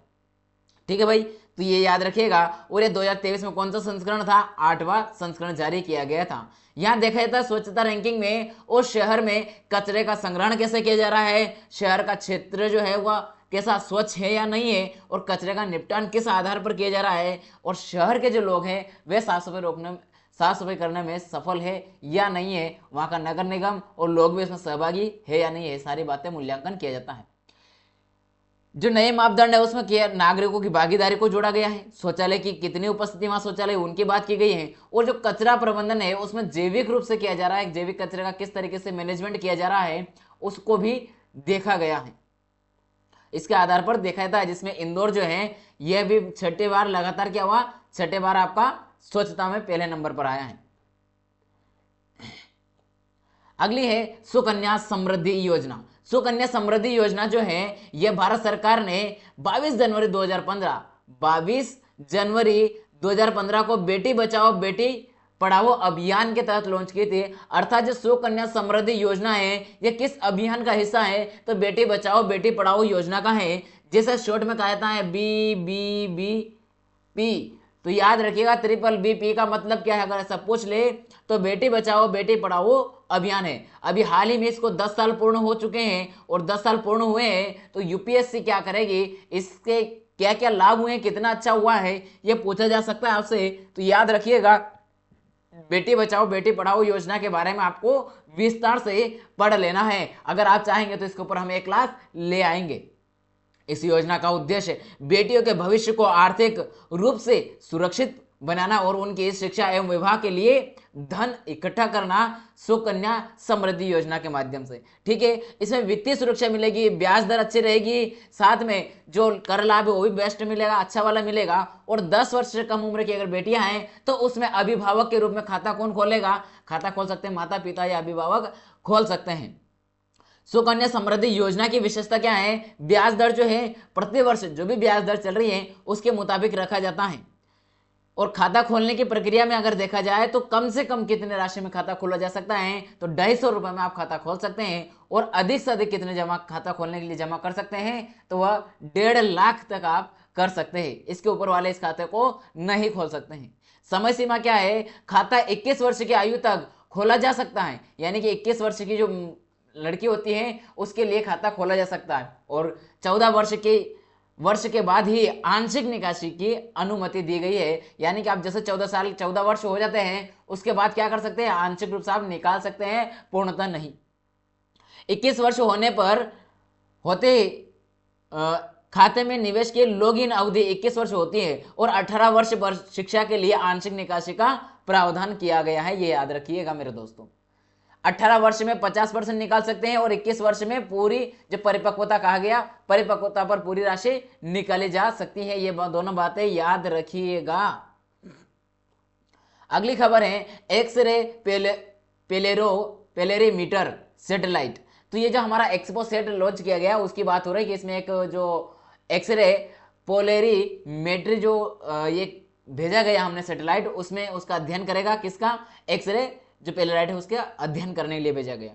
आप सभी को पता है कि 12 अक्टूबर 2023 को भारतीय अंतरिक्ष अनुसंधान संगठन द्वारा इसे लॉन्च किया गया था। आपने पढ़े होगा, अगर नहीं पता है तो आज सुन लिया, पता चल गया होगा। क्या कार्य है, तो ब्रह्मांड में स्थित स्रोतों जो उनका क्या करना, एक्सरे जो स्थित है, एक्सरे विकिरण है, उनका अध्ययन करना, उनके बारे में रिसर्च करना, और उनका डेटा एकत्र करके हमारे इसरो को भेजेगा, और इसरो इसके ऊपर रिसर्च करेगा। रिसर्च के लिए महत्वपूर्ण डेटा देने के लिए महत्वपूर्ण होगा।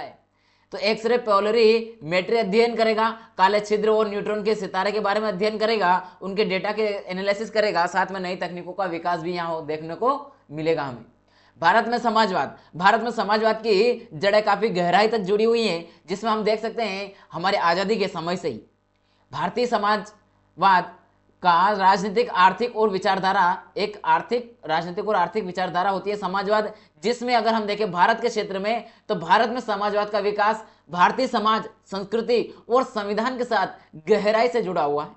यह भारतीय स्वतंत्रता संग्राम और संविधान निर्माण के समय महत्वपूर्ण रहा है समाजवाद।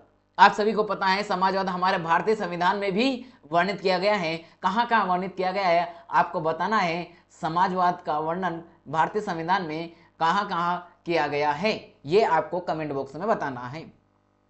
यहां पर अगर हम देखें भारतीय समाजवाद का इतिहास, तो स्वतंत्रता संग्राम के समय किया गया, नेहरू जी का समाजवाद रहा अलग है, गांधी जी का समाजवाद फिर अलग है, उन सभी में अपने अपने विचार रहे। भारतीय संविधान और समाजवाद की अगर देखें तो धारा 38, धारा 39 और धारा 15, इन सभी में समाजवाद की बात की गई है, जो कि सामाजिक रूप से नागरिकों में इक्वलिटी लाने की बात करता है। क्या करता है, समाज में बराबरी लाने की बात करता है। आर्थिक और राजनीतिक रूप से क्या होना चाहिए, सभी को बराबर रूप से न्याय मिलना चाहिए, यही होता है समाजवाद भारतीय रूप में। अगली है हमारी एंटी माइक्रोबियल रेजिडेंट। तो ये एंटी माइक्रोबियल रेजिडेंट वो है जो आपने मान लीजिए कोई किसी तरह कोई एंटीबायोटिक टेबलेट वगैरह लिया, आपने मान लीजिए बुखार या कुछ भी तबीयत खराब हो रही है जिसकी वजह से आपने एंटीबायोटिक ली, और उस एंटीबायोटिक की वजह से आपका शरीर में कोई किसी तरह की कोई हलचल नहीं हो रही, बल्कि आप बीमार हैं और बीमार ही हैं, आपको आराम नहीं मिल रहा है, इसका मतलब साफ है कि आपके जो एंटीबायोटिक आप ले रहे हैं अब ये कार्य आपके शरीर में नहीं कर रही है, और ये किस रूप में बन चुकी है, ये बन गई एंटी माइक्रोबियल रेजिडेंट बन गया। अर्थात आपके शरीर के अंदर एक इस दवा के जैसा प्रारूप वायरस अंदर बैठा हुआ है, जो आप एंटीबायोटिक के रूप में जाकर उसे मारना चाहते हैं। जिस रूप में आप मारना चाहते हैं वह उसी रूप में पहले मौजूद है, तो मारना मुश्किल हो जाता है, अब वो बरकरार रहता है, यानी कि रूप पहचान जाता है। बैक्टीरिया वायरस का उसी रूप में, उसी फंगस जो है इसका उसी रूप में होता है जिसका इलाज करना मुश्किल हो जाता है। इसलिए कहते हैं कि AMR जो है इसका कारण कैसा बन रहा है कि आप दवाओं का अनुचित रूप से उपयोग कर रहे हैं, बिना डॉक्टर की सलाह के लेते हैं दवाइयाँ, तो ऐसा नहीं करना चाहिए। कृषि जो हमारी हो रही है उसमें विभिन्न प्रकार के अत्यधिक दवाइयों का प्रयोग किया जा रहा है, स्वास्थ्य सेवाओं में कमी आ रही है, ये सारी बातें देखते हुए घटनाएं देखने को आपको मिल रही हैं। ये न केवल भारत बल्कि पूरे विश्व में इन घटनाओं का देखने को मिल रहा है। अगली खबर है राष्ट्रीय क्वांटम मिशन, जिसका उद्देश्य है भारत सरकार का कि क्वांटम तकनीक के क्षेत्र में क्या करें, विश्व के रूप में हम क्या कर सके, नेतृत्व स्थापित कर सके, इसलिए हमने इसके मिशन की शुरुआत की है। कब लॉन्च किया इसको, तो 2023 में इसको लॉन्च किया गया है, और ये क्या क्या करेगा, तो गणना करेगा, संचार और सुरक्षा से लेकर चिकित्सा, ऊर्जा और अन्य क्षेत्रों में नई क्रांति लाने की क्षमता रखती है क्वांटम तकनीक। क्वांटम कंप्यूटिंग अगर देखें तो भारत में क्वांटम कंप्यूटर कंप्यूटरों का विकास करना जो पारंपरिक कंप्यूटरों से कई गुना तेज हो सकते हैं, क्वांटम संचार और सुरक्षा। इसके वजह से हम डेटा का क्या करेंगे, संचार कर पाएंगे सुरक्षित रूप से, और एंक्रिप्शन जैसी संभावना जो हो रही है उनको संभव बनाना कर सकते हैं। वैज्ञानिक अनुसंधान में सहयोग होगा, अच्छे से हम रिसर्च कर सकते हैं, और अंतर्राष्ट्रीय रूप से हम जो रिसर्च करेंगे वह अंतर्राष्ट्रीय लेवल का होगा। औद्योगिक अनुप्रयोग में भी ये सहायक होगा, जिसमें आपका व्यवसायिक हो सकता है, औद्योगिक क्षेत्र हो सकता है, सभी में ये महत्वपूर्ण सिद्ध होगा। अगली खबर है मिताक्षरा कानून। मिताक्षरा कानून वह है जो भारत में कानूनी उत्तराधिकार विशेषकर संपत्ति से संबंधित अधिकारों की बात करता है, और यह बात करता है हिंदुओं से संबंधित, हिंदू जो हमारा सनातन धर्म है उसकी बात करता है, जिसमें कहता है कि हिंदू कानून एक प्रमुख हिस्सा होता है जिसमें हिंदू समुदाय के संपत्ति के अधिकारों का निर्धारण किया जाता है। इसमें जो एक कानून है, इस कानून के मुताबिक हिंदू संयुक्त परिवार में संपत्ति के अधिकारों की व्यवस्था पुरुषों को के बीच में क्या होती है, संपत्ति का बंटवारा होता है। इसमें संयुक्त परिवार की बात की जाती है, इसमें पारंपरिक उत्तराधिकारी की बात होती है, और संपत्ति का स्वामित्व होता है।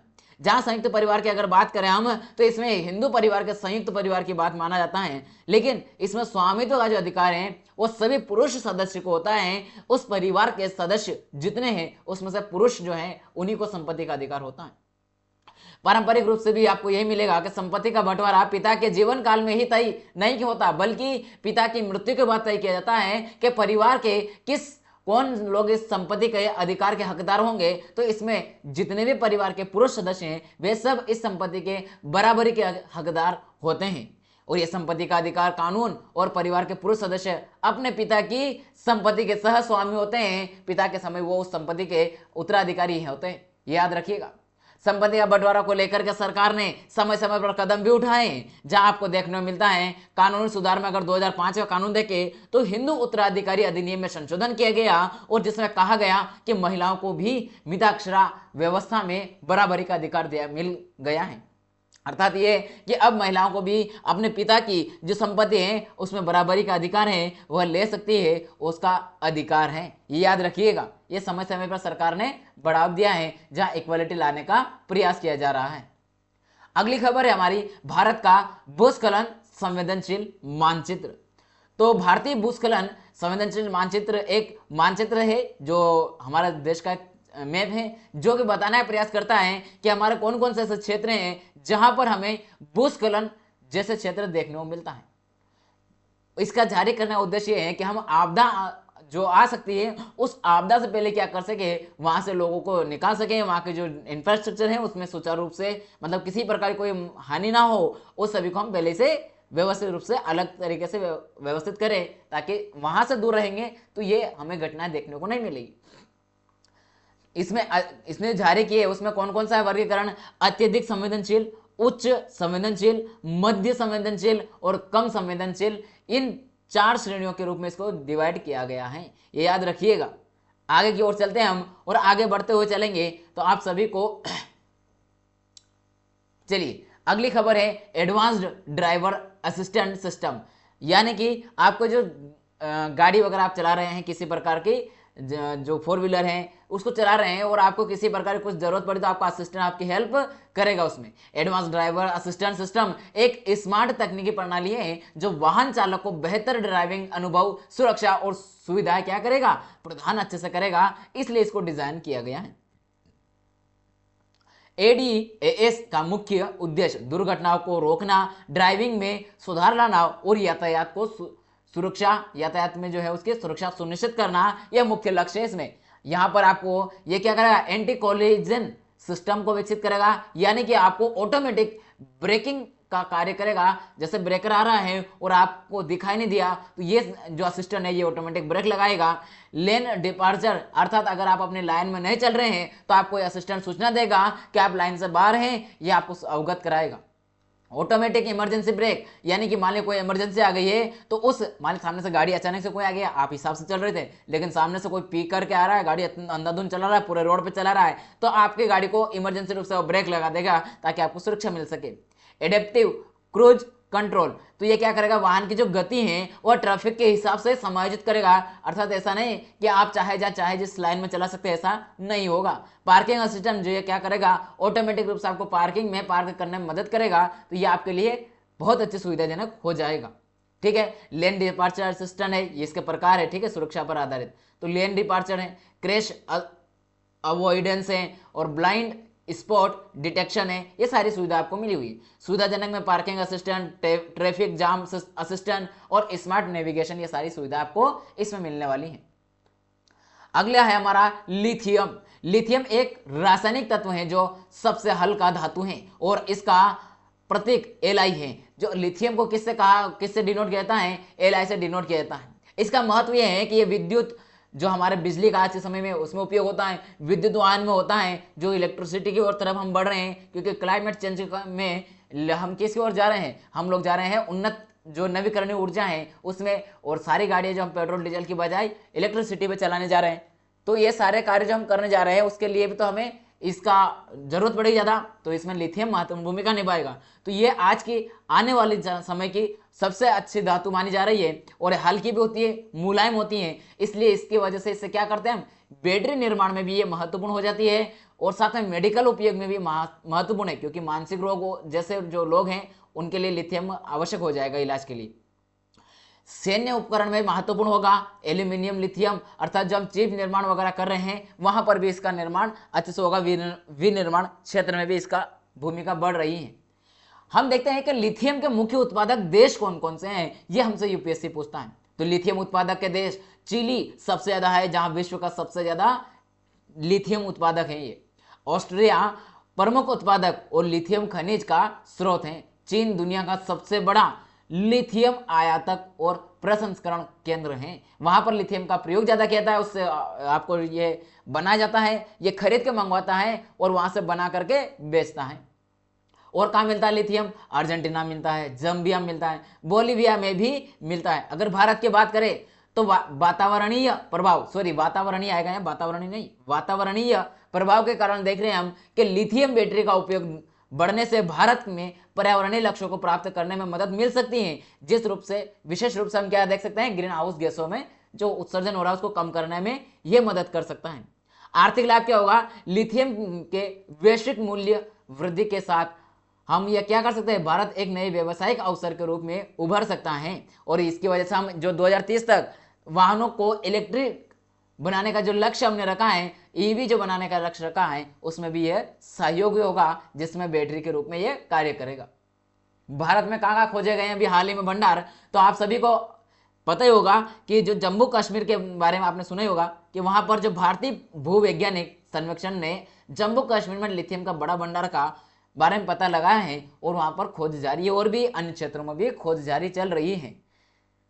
भंडारण की स्थिति 2022 में जम्मू और कश्मीर के रेठा फॉरेस्ट क्षेत्र में लिथियम के महत्वपूर्ण भंडार की पहचान की गई है, जिससे भारत में लिथियम के स्वदेशी स्रोत की संभावना उजागर हुई है और यह हमारे लिए वैश्विक केंद्र के रूप में उभरने की एक नई दौड़ में हम भी शामिल हो गए।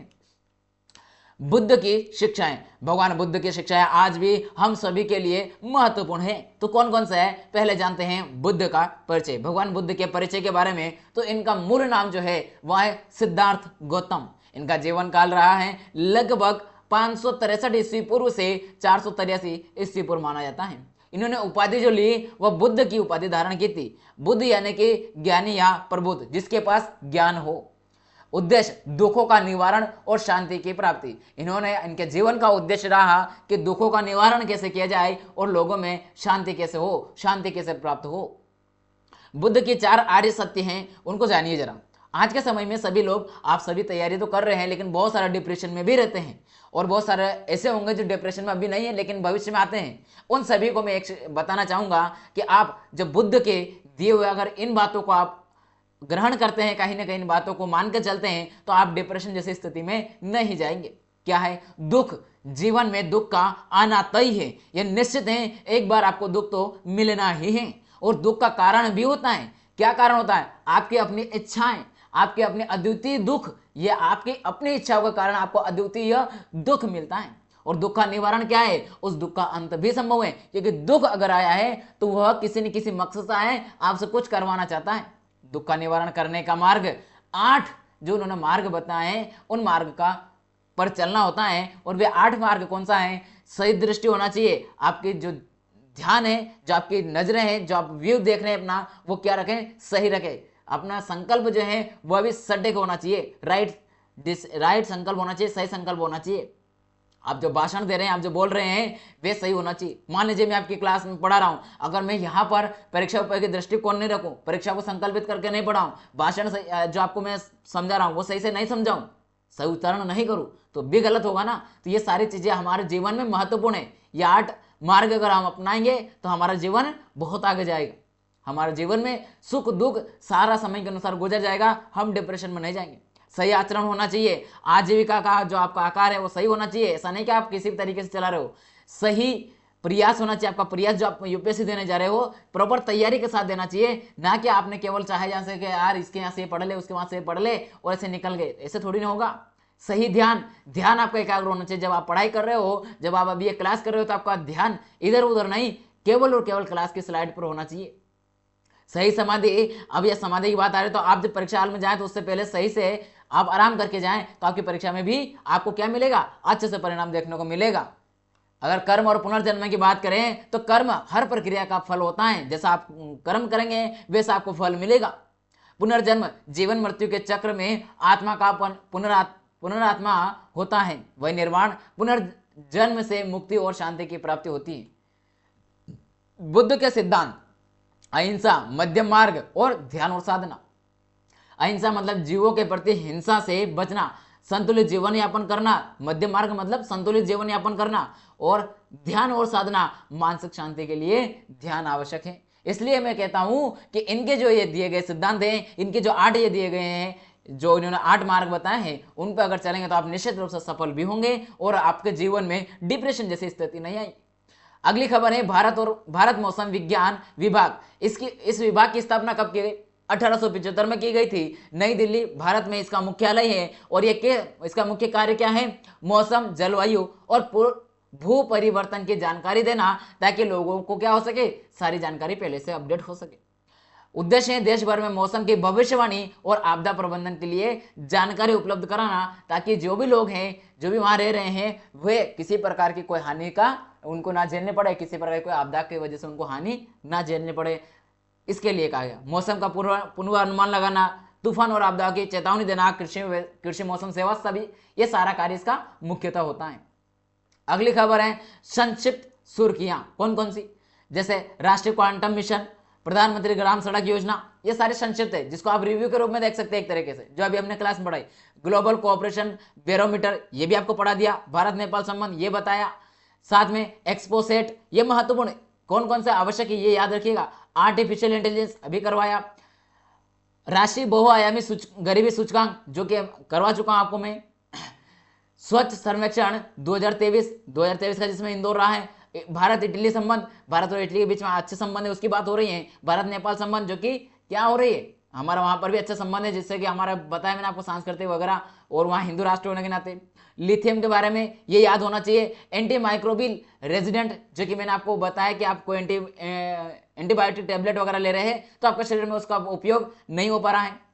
अगली खबर है आपकी 80वां पृथ्वी विज्ञान योजना। पृथ्वी विज्ञान योजना की अगर हम बात करें तो यहाँ पर इसका लक्ष्य क्या है इस योजना का, तो पृथ्वी विज्ञान से संबंधित अनुसंधान और अवलोकन कार्यों को सशक्त बनाना इसका मूल लक्ष्य है। विभाग किस विभाग के अंतर्गत है, तो यह किस विभाग में होगा भाई, पृथ्वी विज्ञान है तो पृथ्वी विज्ञान मंत्रालय हो जाएगा। स्थापना, यह योजना देश में पृथ्वी और इसके पर्यावरण से संबंधित महत्वपूर्ण जानकारियों को के संग्रहण और विश्लेषण को बढ़ावा देने के लिए लाई गई है। इसके अंतर्गत इसके उद्देश्य जो है मौसम और जलवायु का अध्ययन करना, भूवैज्ञानिक अध्ययन करना, आपदा प्रबंधन के बारे में जानकारी निकालना, जैसे भूकंप, सुनामी, चक्रवात, बाढ़ जैसी प्राकृतिक आपदाओं की चेतावनी देना, ताकि जहां ये आने वाली घटना है तो उसके वजह से जान मान की हानि न हो सके। नवीन प्रौद्योगिकियों का विकास करना, ताकि हम क्या कर सके, आसानी से सटीक रूप से जानकारी दे सके। अगली खबर है ग्राफीन।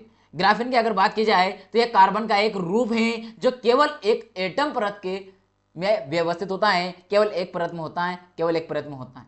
यह कार्बन के एटमों से बनी हेक्सागोनल 6 कोण वाले संरचना में व्यवस्थित होती है। आपको यहाँ 6 कोण बता दो, 1 2 3 4 5, 6, ये जो 6 कोण है इनकी बात कर रहा है हेक्सागोनल। 6 कोण वाले जो संरचना होती है इसको हेक्सागोनल कहते हैं, याद रखिएगा। खासियत क्या है, ये अत्यधिक हल्का होता है, मजबूत, हल्का होते हुए मजबूत और उत्तम कंडक्टर है, इसलिए महत्वपूर्ण। इसके जो गुण हैं वह अत्यधिक ताकतवर हैं। ग्राफीन अन्य पदार्थों से 200 गुना अधिक मजबूत हैं। उत्तम विद्युत चालकता, यानी कि यह उत्कृष्ट विद्युत चालकता इसके अंदर है, जिसमें जो इलेक्ट्रॉन ट्रांसपोर्ट को बहुत तेजी से कर पाता है। उत्तम तापीय चालकता है, लचीलापन है, वजन हल्का है, ये सारी बातें होने के कारण इसकी चर्चा में आया है। अंतरराष्ट्रीय स्पेस स्टेशन, अंतरराष्ट्रीय स्पेस स्टेशन जो है इसकी स्थापना जो की गई थी ISS की, वह की गई थी 1998 में। पृथ्वी से लगभग 400 किलोमीटर की ऊंचाई पर इसकी स्थापना की गई है। वहीं अगर इसका उद्देश्य है तो क्या है, अंतरराष्ट्रीय सहयोग के तहत अंतरिक्ष में वैज्ञानिक अनुसंधान करना और पृथ्वी के बाहर मानव जीवन की संभावना का परीक्षण करना इसका मूल उद्देश्य है। सहयोगी देश कौन कौन से, अमेरिका, रूस, जापान, कनाडा, यूरोपीय देशों सहित कुल 15 देशों का इसमें सहयोग है। अगर बात की जाए ISS के प्रमुख उद्देश्य तो अंतरिक्ष में अनुसंधान करना, मानव जीवन के लिए परीक्षण करना, अंतरिक्ष अन्वेषण करना और अंतरिक्षी पर्यटन को बढ़ावा देना, ये मूल हैं। अगली खबर है भारत में सीवेज प्रबंधन। भारत में सीवेज प्रबंधन, अब इसके बारे में थोड़ा पढ़ते हैं कि क्या है सीवेज प्रबंधन। जल निकासी और मल मूत्र का सुरक्षित निस्तारण करना। महत्व यह है कि पर्यावरण और सार्वजनिक स्वास्थ्य की सुरक्षा के लिए यह महत्वपूर्ण है यह कार्य करना। भारत में स्थिति क्या है, शहरीकरण और जनसंख्या वृद्धि के कारण ये चुनौती बढ़ रही है, दिनों दिन उत्तरोत्तर इसमें हमें वृद्धि देखने को मिलती है। चुनौतियों की बात करें तो अवसंरचना की कमी, तेजी से शहरीकरण, जलवायु और पानी की कमी, ये सारी घटनाएं हमें यहाँ देखने को मिलती हैं। सरकार के द्वारा क्या क्या पहल की गई इसके लिए, तो अमृत योजना, स्वच्छ भारत मिशन योजना और इसके बाद देखें हम राष्ट्रीय गंगा संरक्षण योजना, ये सब इसी के अंतर्गत आएंगे। सीवरेज प्रबंधन के उपाय क्या किए सरकार ने, तो सीवरेज उपचार, जल पुनर्चक्रण और स्थानीय समाधान, ये सारे कार्य किए गए हैं। इंडक्शन चार्जिंग की अगर बात करें तो ये वायरलेस चार्जिंग तकनीक है जिसमें इलेक्ट्रिक ऊर्जा को बिना तार के विद्युत चुंबकीय के माध्यम से क्या किया जाएगा, इस डिवाइस को ट्रांसफर किया जा सकता है बिना चार्जिंग से भी। चार्ज लगाने की आवश्यकता नहीं, बिना तार के भी ये क्या होगा, चार्जिंग हो सकता है। इलेक्ट्रोमैग्नेटिक इंडक्शन का उपयोग करते हुए ऊर्जा का संचार करना। मोबाइल फोन, इलेक्ट्रिक वाहन और अन्य पोर्टेबल उपकरणों में इसका उपयोग किया जा सकता है, इसलिए इसको चर्चा में आया है।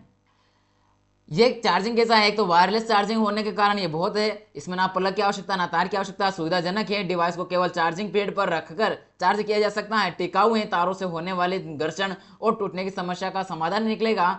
और सुरक्षा, ओवर चार्जिंग से बचाव, सुरक्षित चार्जिंग, यानी कि आपका मोबाइल फुल हो गया चार्ज तो वो इससे क्या होगा, ये पहले हट जाएगा ऑटोमेटिकली।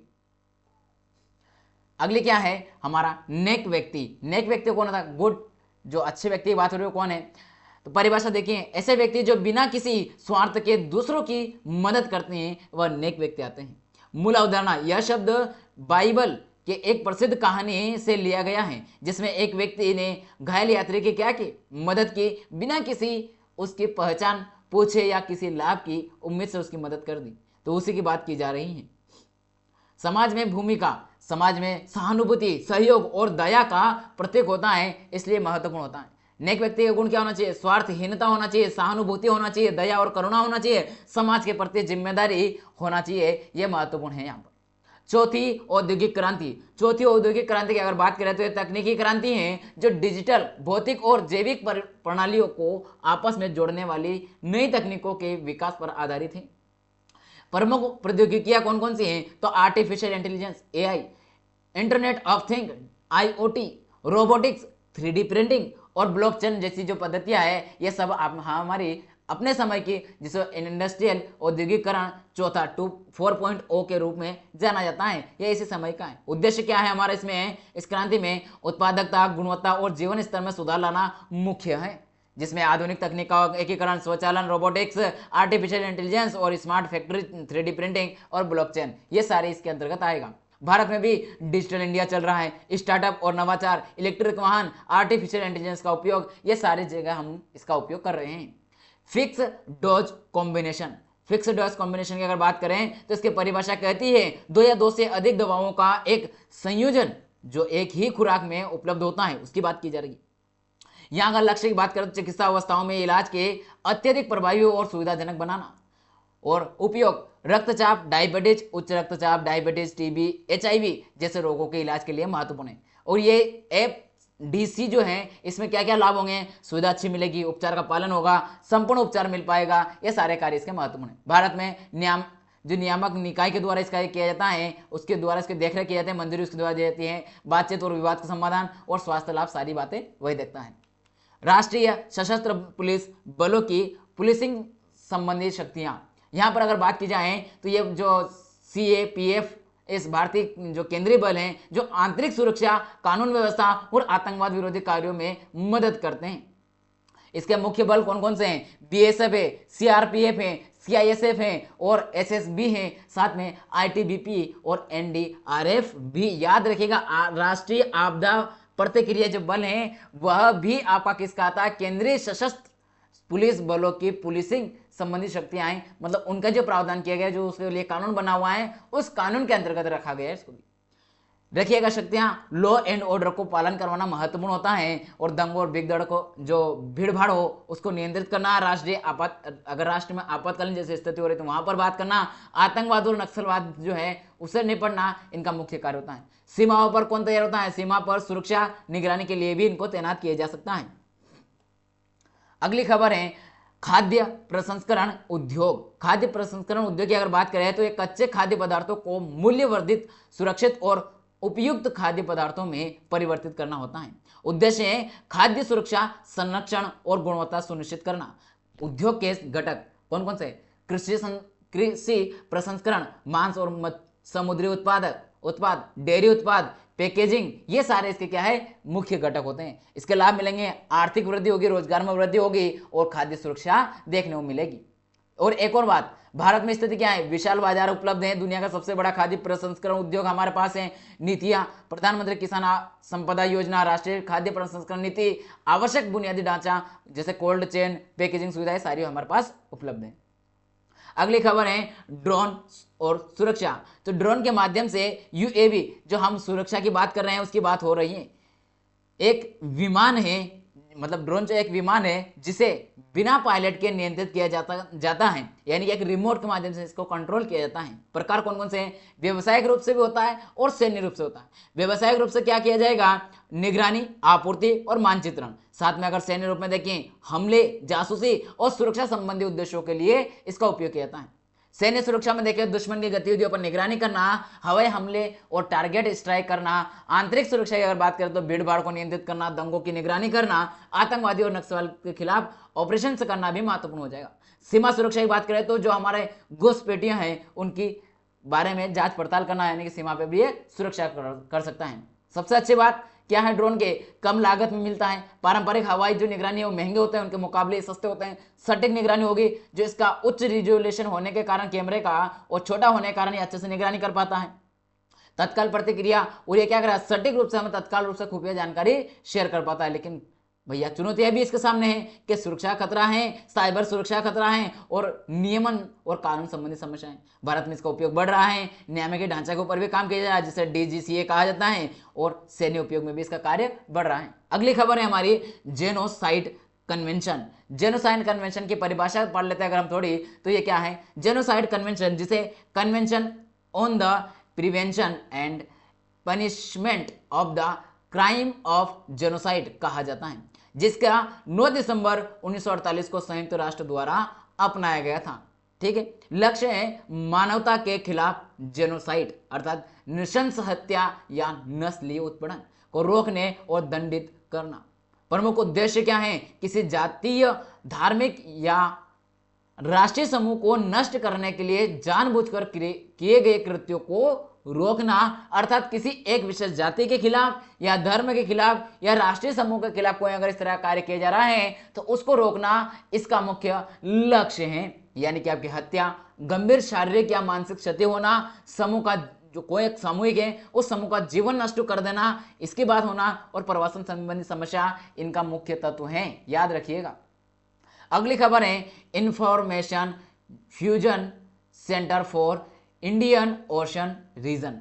तो ये इसकी जो स्थापना की गई वह 2018 में भारत सरकार ने में IFC-IOR की स्थापना की गई। स्थान है यह केंद्र भारतीय नौसेना के बेंगलुरु में स्थित है। इसका उद्देश्य भारतीय महासागर क्षेत्र IOR में समुद्री सुरक्षा और खतरों की निगरानी के लिए एकल सूत्री जानकारी एकत्र करना और साझा उपयोग करना। सूचना एकत्र उद्देश्य क्या क्या है? सूचना का एकत्रीकरण करना और उनका विश्लेषण करना, साथ में समुद्री खतरे से निपटना, अगर कोई खतरा आ रहा है तो उसे कैसे निपटा जाए। अगला है अंतरराष्ट्रीय सहयोग, जो अंतरराष्ट्रीय क्षेत्र पर हम क्या कर सके, शांति बनाए रखे, उसमें सहयोग कर सके जो भी सहयोगी देश है उनका। समुद्री निगरानी महत्वपूर्ण होगा, जो समुद्री अपराध है उनको रोकने महत्वपूर्ण होगा, जो लूटपाट वगैरह होती है उनको, और साथ में आपदा प्रतिक्रिया, इनके लिए भी हम तत्काल योगदान दे सकें।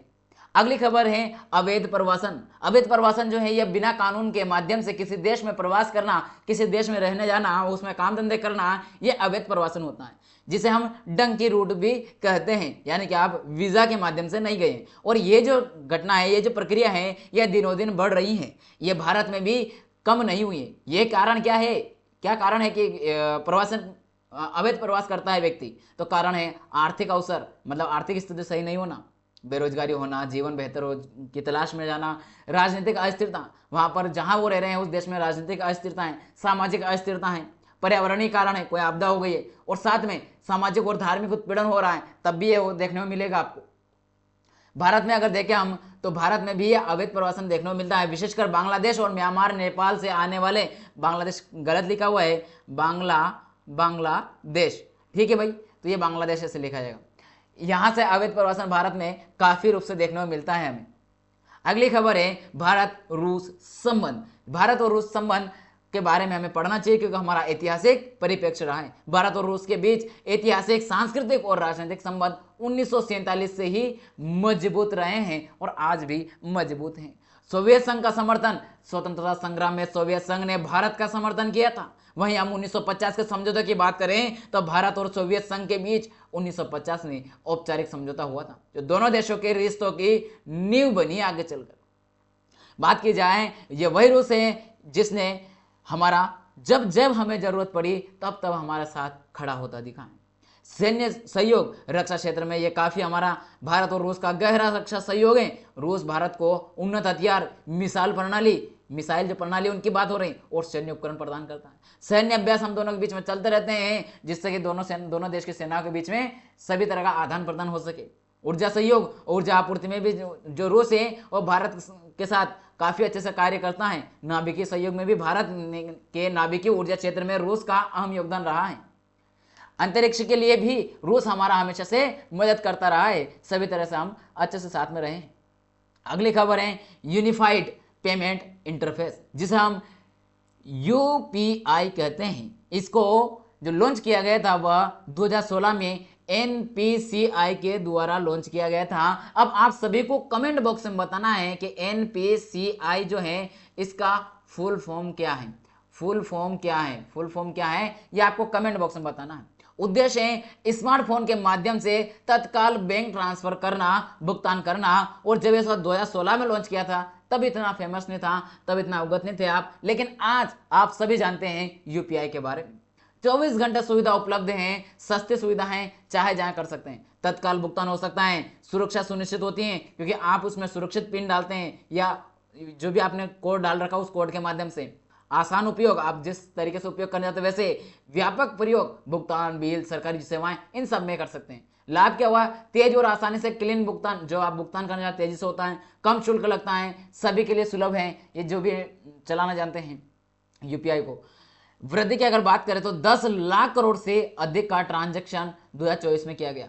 वहीं हम प्रवृत्तियां देखें, सरकार की योजनाओं का लाभ UPI के जरिए होने लगा।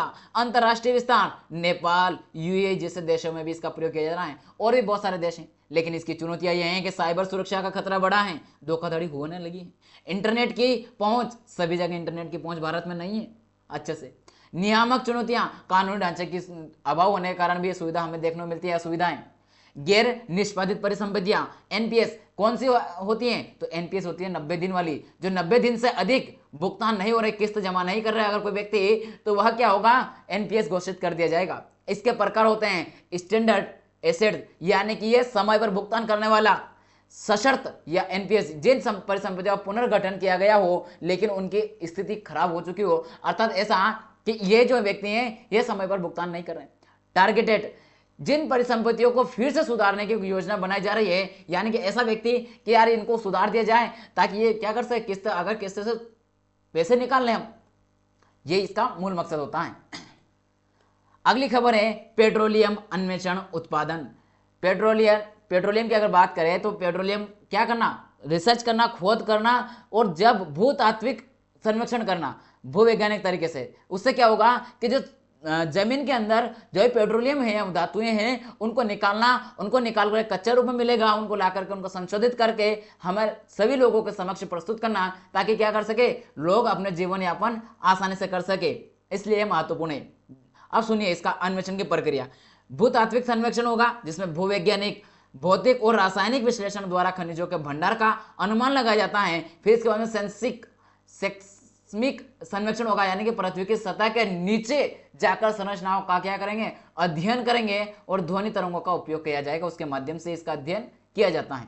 फिर ड्रिलिंग करेंगे और उसके बाद इसका भंडार का परीक्षण और खनन किया जाएगा। अगली खबर है सरकारी प्रतिभूतियां। परिभाषा है सरकार द्वारा जारी किए गए ऋण उपकरण जिनसे सरकार पूंजी जुटाती है उन्हें सरकारी प्रतिभूतियां कहा जाता है। सरकारी खर्च और वित्तीय घाटे को पूरा करने के लिए यह कार्य सरकारी प्रतिभूतियां क्या की जाती हैं, लोगों के सामने रखी जाती हैं, बेचने के लिए मार्केट में उपलब्ध की जाती है। जो सरकारी प्रतिभूतियां हैं उसके प्रकार की अगर बात करें तो ये कौन सी हैं, ट्रेजरी बिल, जो टी बिल्स कहते हैं जिसको, जो छोटे अवधि के लिए विशेषकर 1 साल के लिए ऋण उपलब्ध करवाना। सरकारी बॉन्ड्स लंबी अवधि के उपकरण लगभग 5 से 30 वर्ष तक की बात होती है। वही अगर अगली बात करें तो गोल्ड बॉन्ड्स यानी सोने के मूल्य से जुड़े बॉन्ड्स। याद रखिएगा इसका लाभ क्या होगा, सुरक्षित निवेश होगा, नियमित आय मिलेगी और बाजार में व्यापार यानी खुले बाजार में बिक्री कर पाएंगे।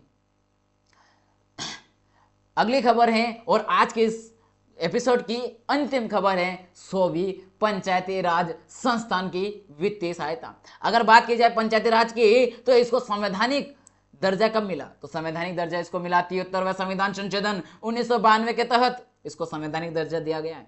और पंचायत राज को 3 स्तरों में विभाजित किया गया। वो विभाजन कौन कौन सा है, ग्राम पंचायत, पंचायत समिति जो कि ब्लॉक स्तर पर होती है, जिला पंचायत जो कि जिला स्तर पर होती है। इसकी वित्तीय स्थिति की अगर बात करें तो राजस्व स्रोत क्या है इसका, केंद्र और राज्य सरकार से अनुदान, याद रखिएगा अनुदान विभिन्न योजनाओं के तहत मिला है। स्थानीय कर और शुल्क, संपत्ति कर, जल आदि पर वो कर लगा सकते हैं। स्वतंत्रता की कमी होना, आवश्यकता पंचायतों को अपने खर्चों को पूरा करने के लिए अधिक वित्तीय स्वतंत्रता की आवश्यकता है जो कि नहीं है। यह रही हमारी आज की खबर। आज की खबर को हम रोकते हैं उससे पहले एक मोटिवेशन थॉट आपको देते हैं जो कि आगे बढ़ेंगे हम अगली खबर के, मतलब अगली जो आपको फरवरी माह की एपिसोड के लिए। सफलता की कुंजी दृढ़ता है। ये उन लोगों के लिए है ये खबर, ये लाइन उन लोगों को सटीक बैठ रही है जो इस क्लास को पूरा किया है, पूरे देखा अंत तक, वही इसका हकदार हैं कि सफलता की कुंजी दृढ़ता है। जब तक आप हार नहीं मानते तब तक आप असफल नहीं। याद रखिएगा, ये कहा है विंस लोबांडी जो है उन्होंने कहा है कि सफलता एक ऐसी दृढ़ता है, ऐसी दृढ़ता की कुंजी है कि आप जब तक खुद हार नहीं मानेंगे तब तक क्या है, असफल नहीं होंगे, आप सफल होके रहेंगे। जिस दिन आपने हार मान लिया उस दिन आप असफल हो गए। ठीक है, तो इसी के साथ रोकते हैं आज के सेशन को, मिलेंगे अगले एपिसोड में। तब तक के लिए जय हिंद, जय भारत।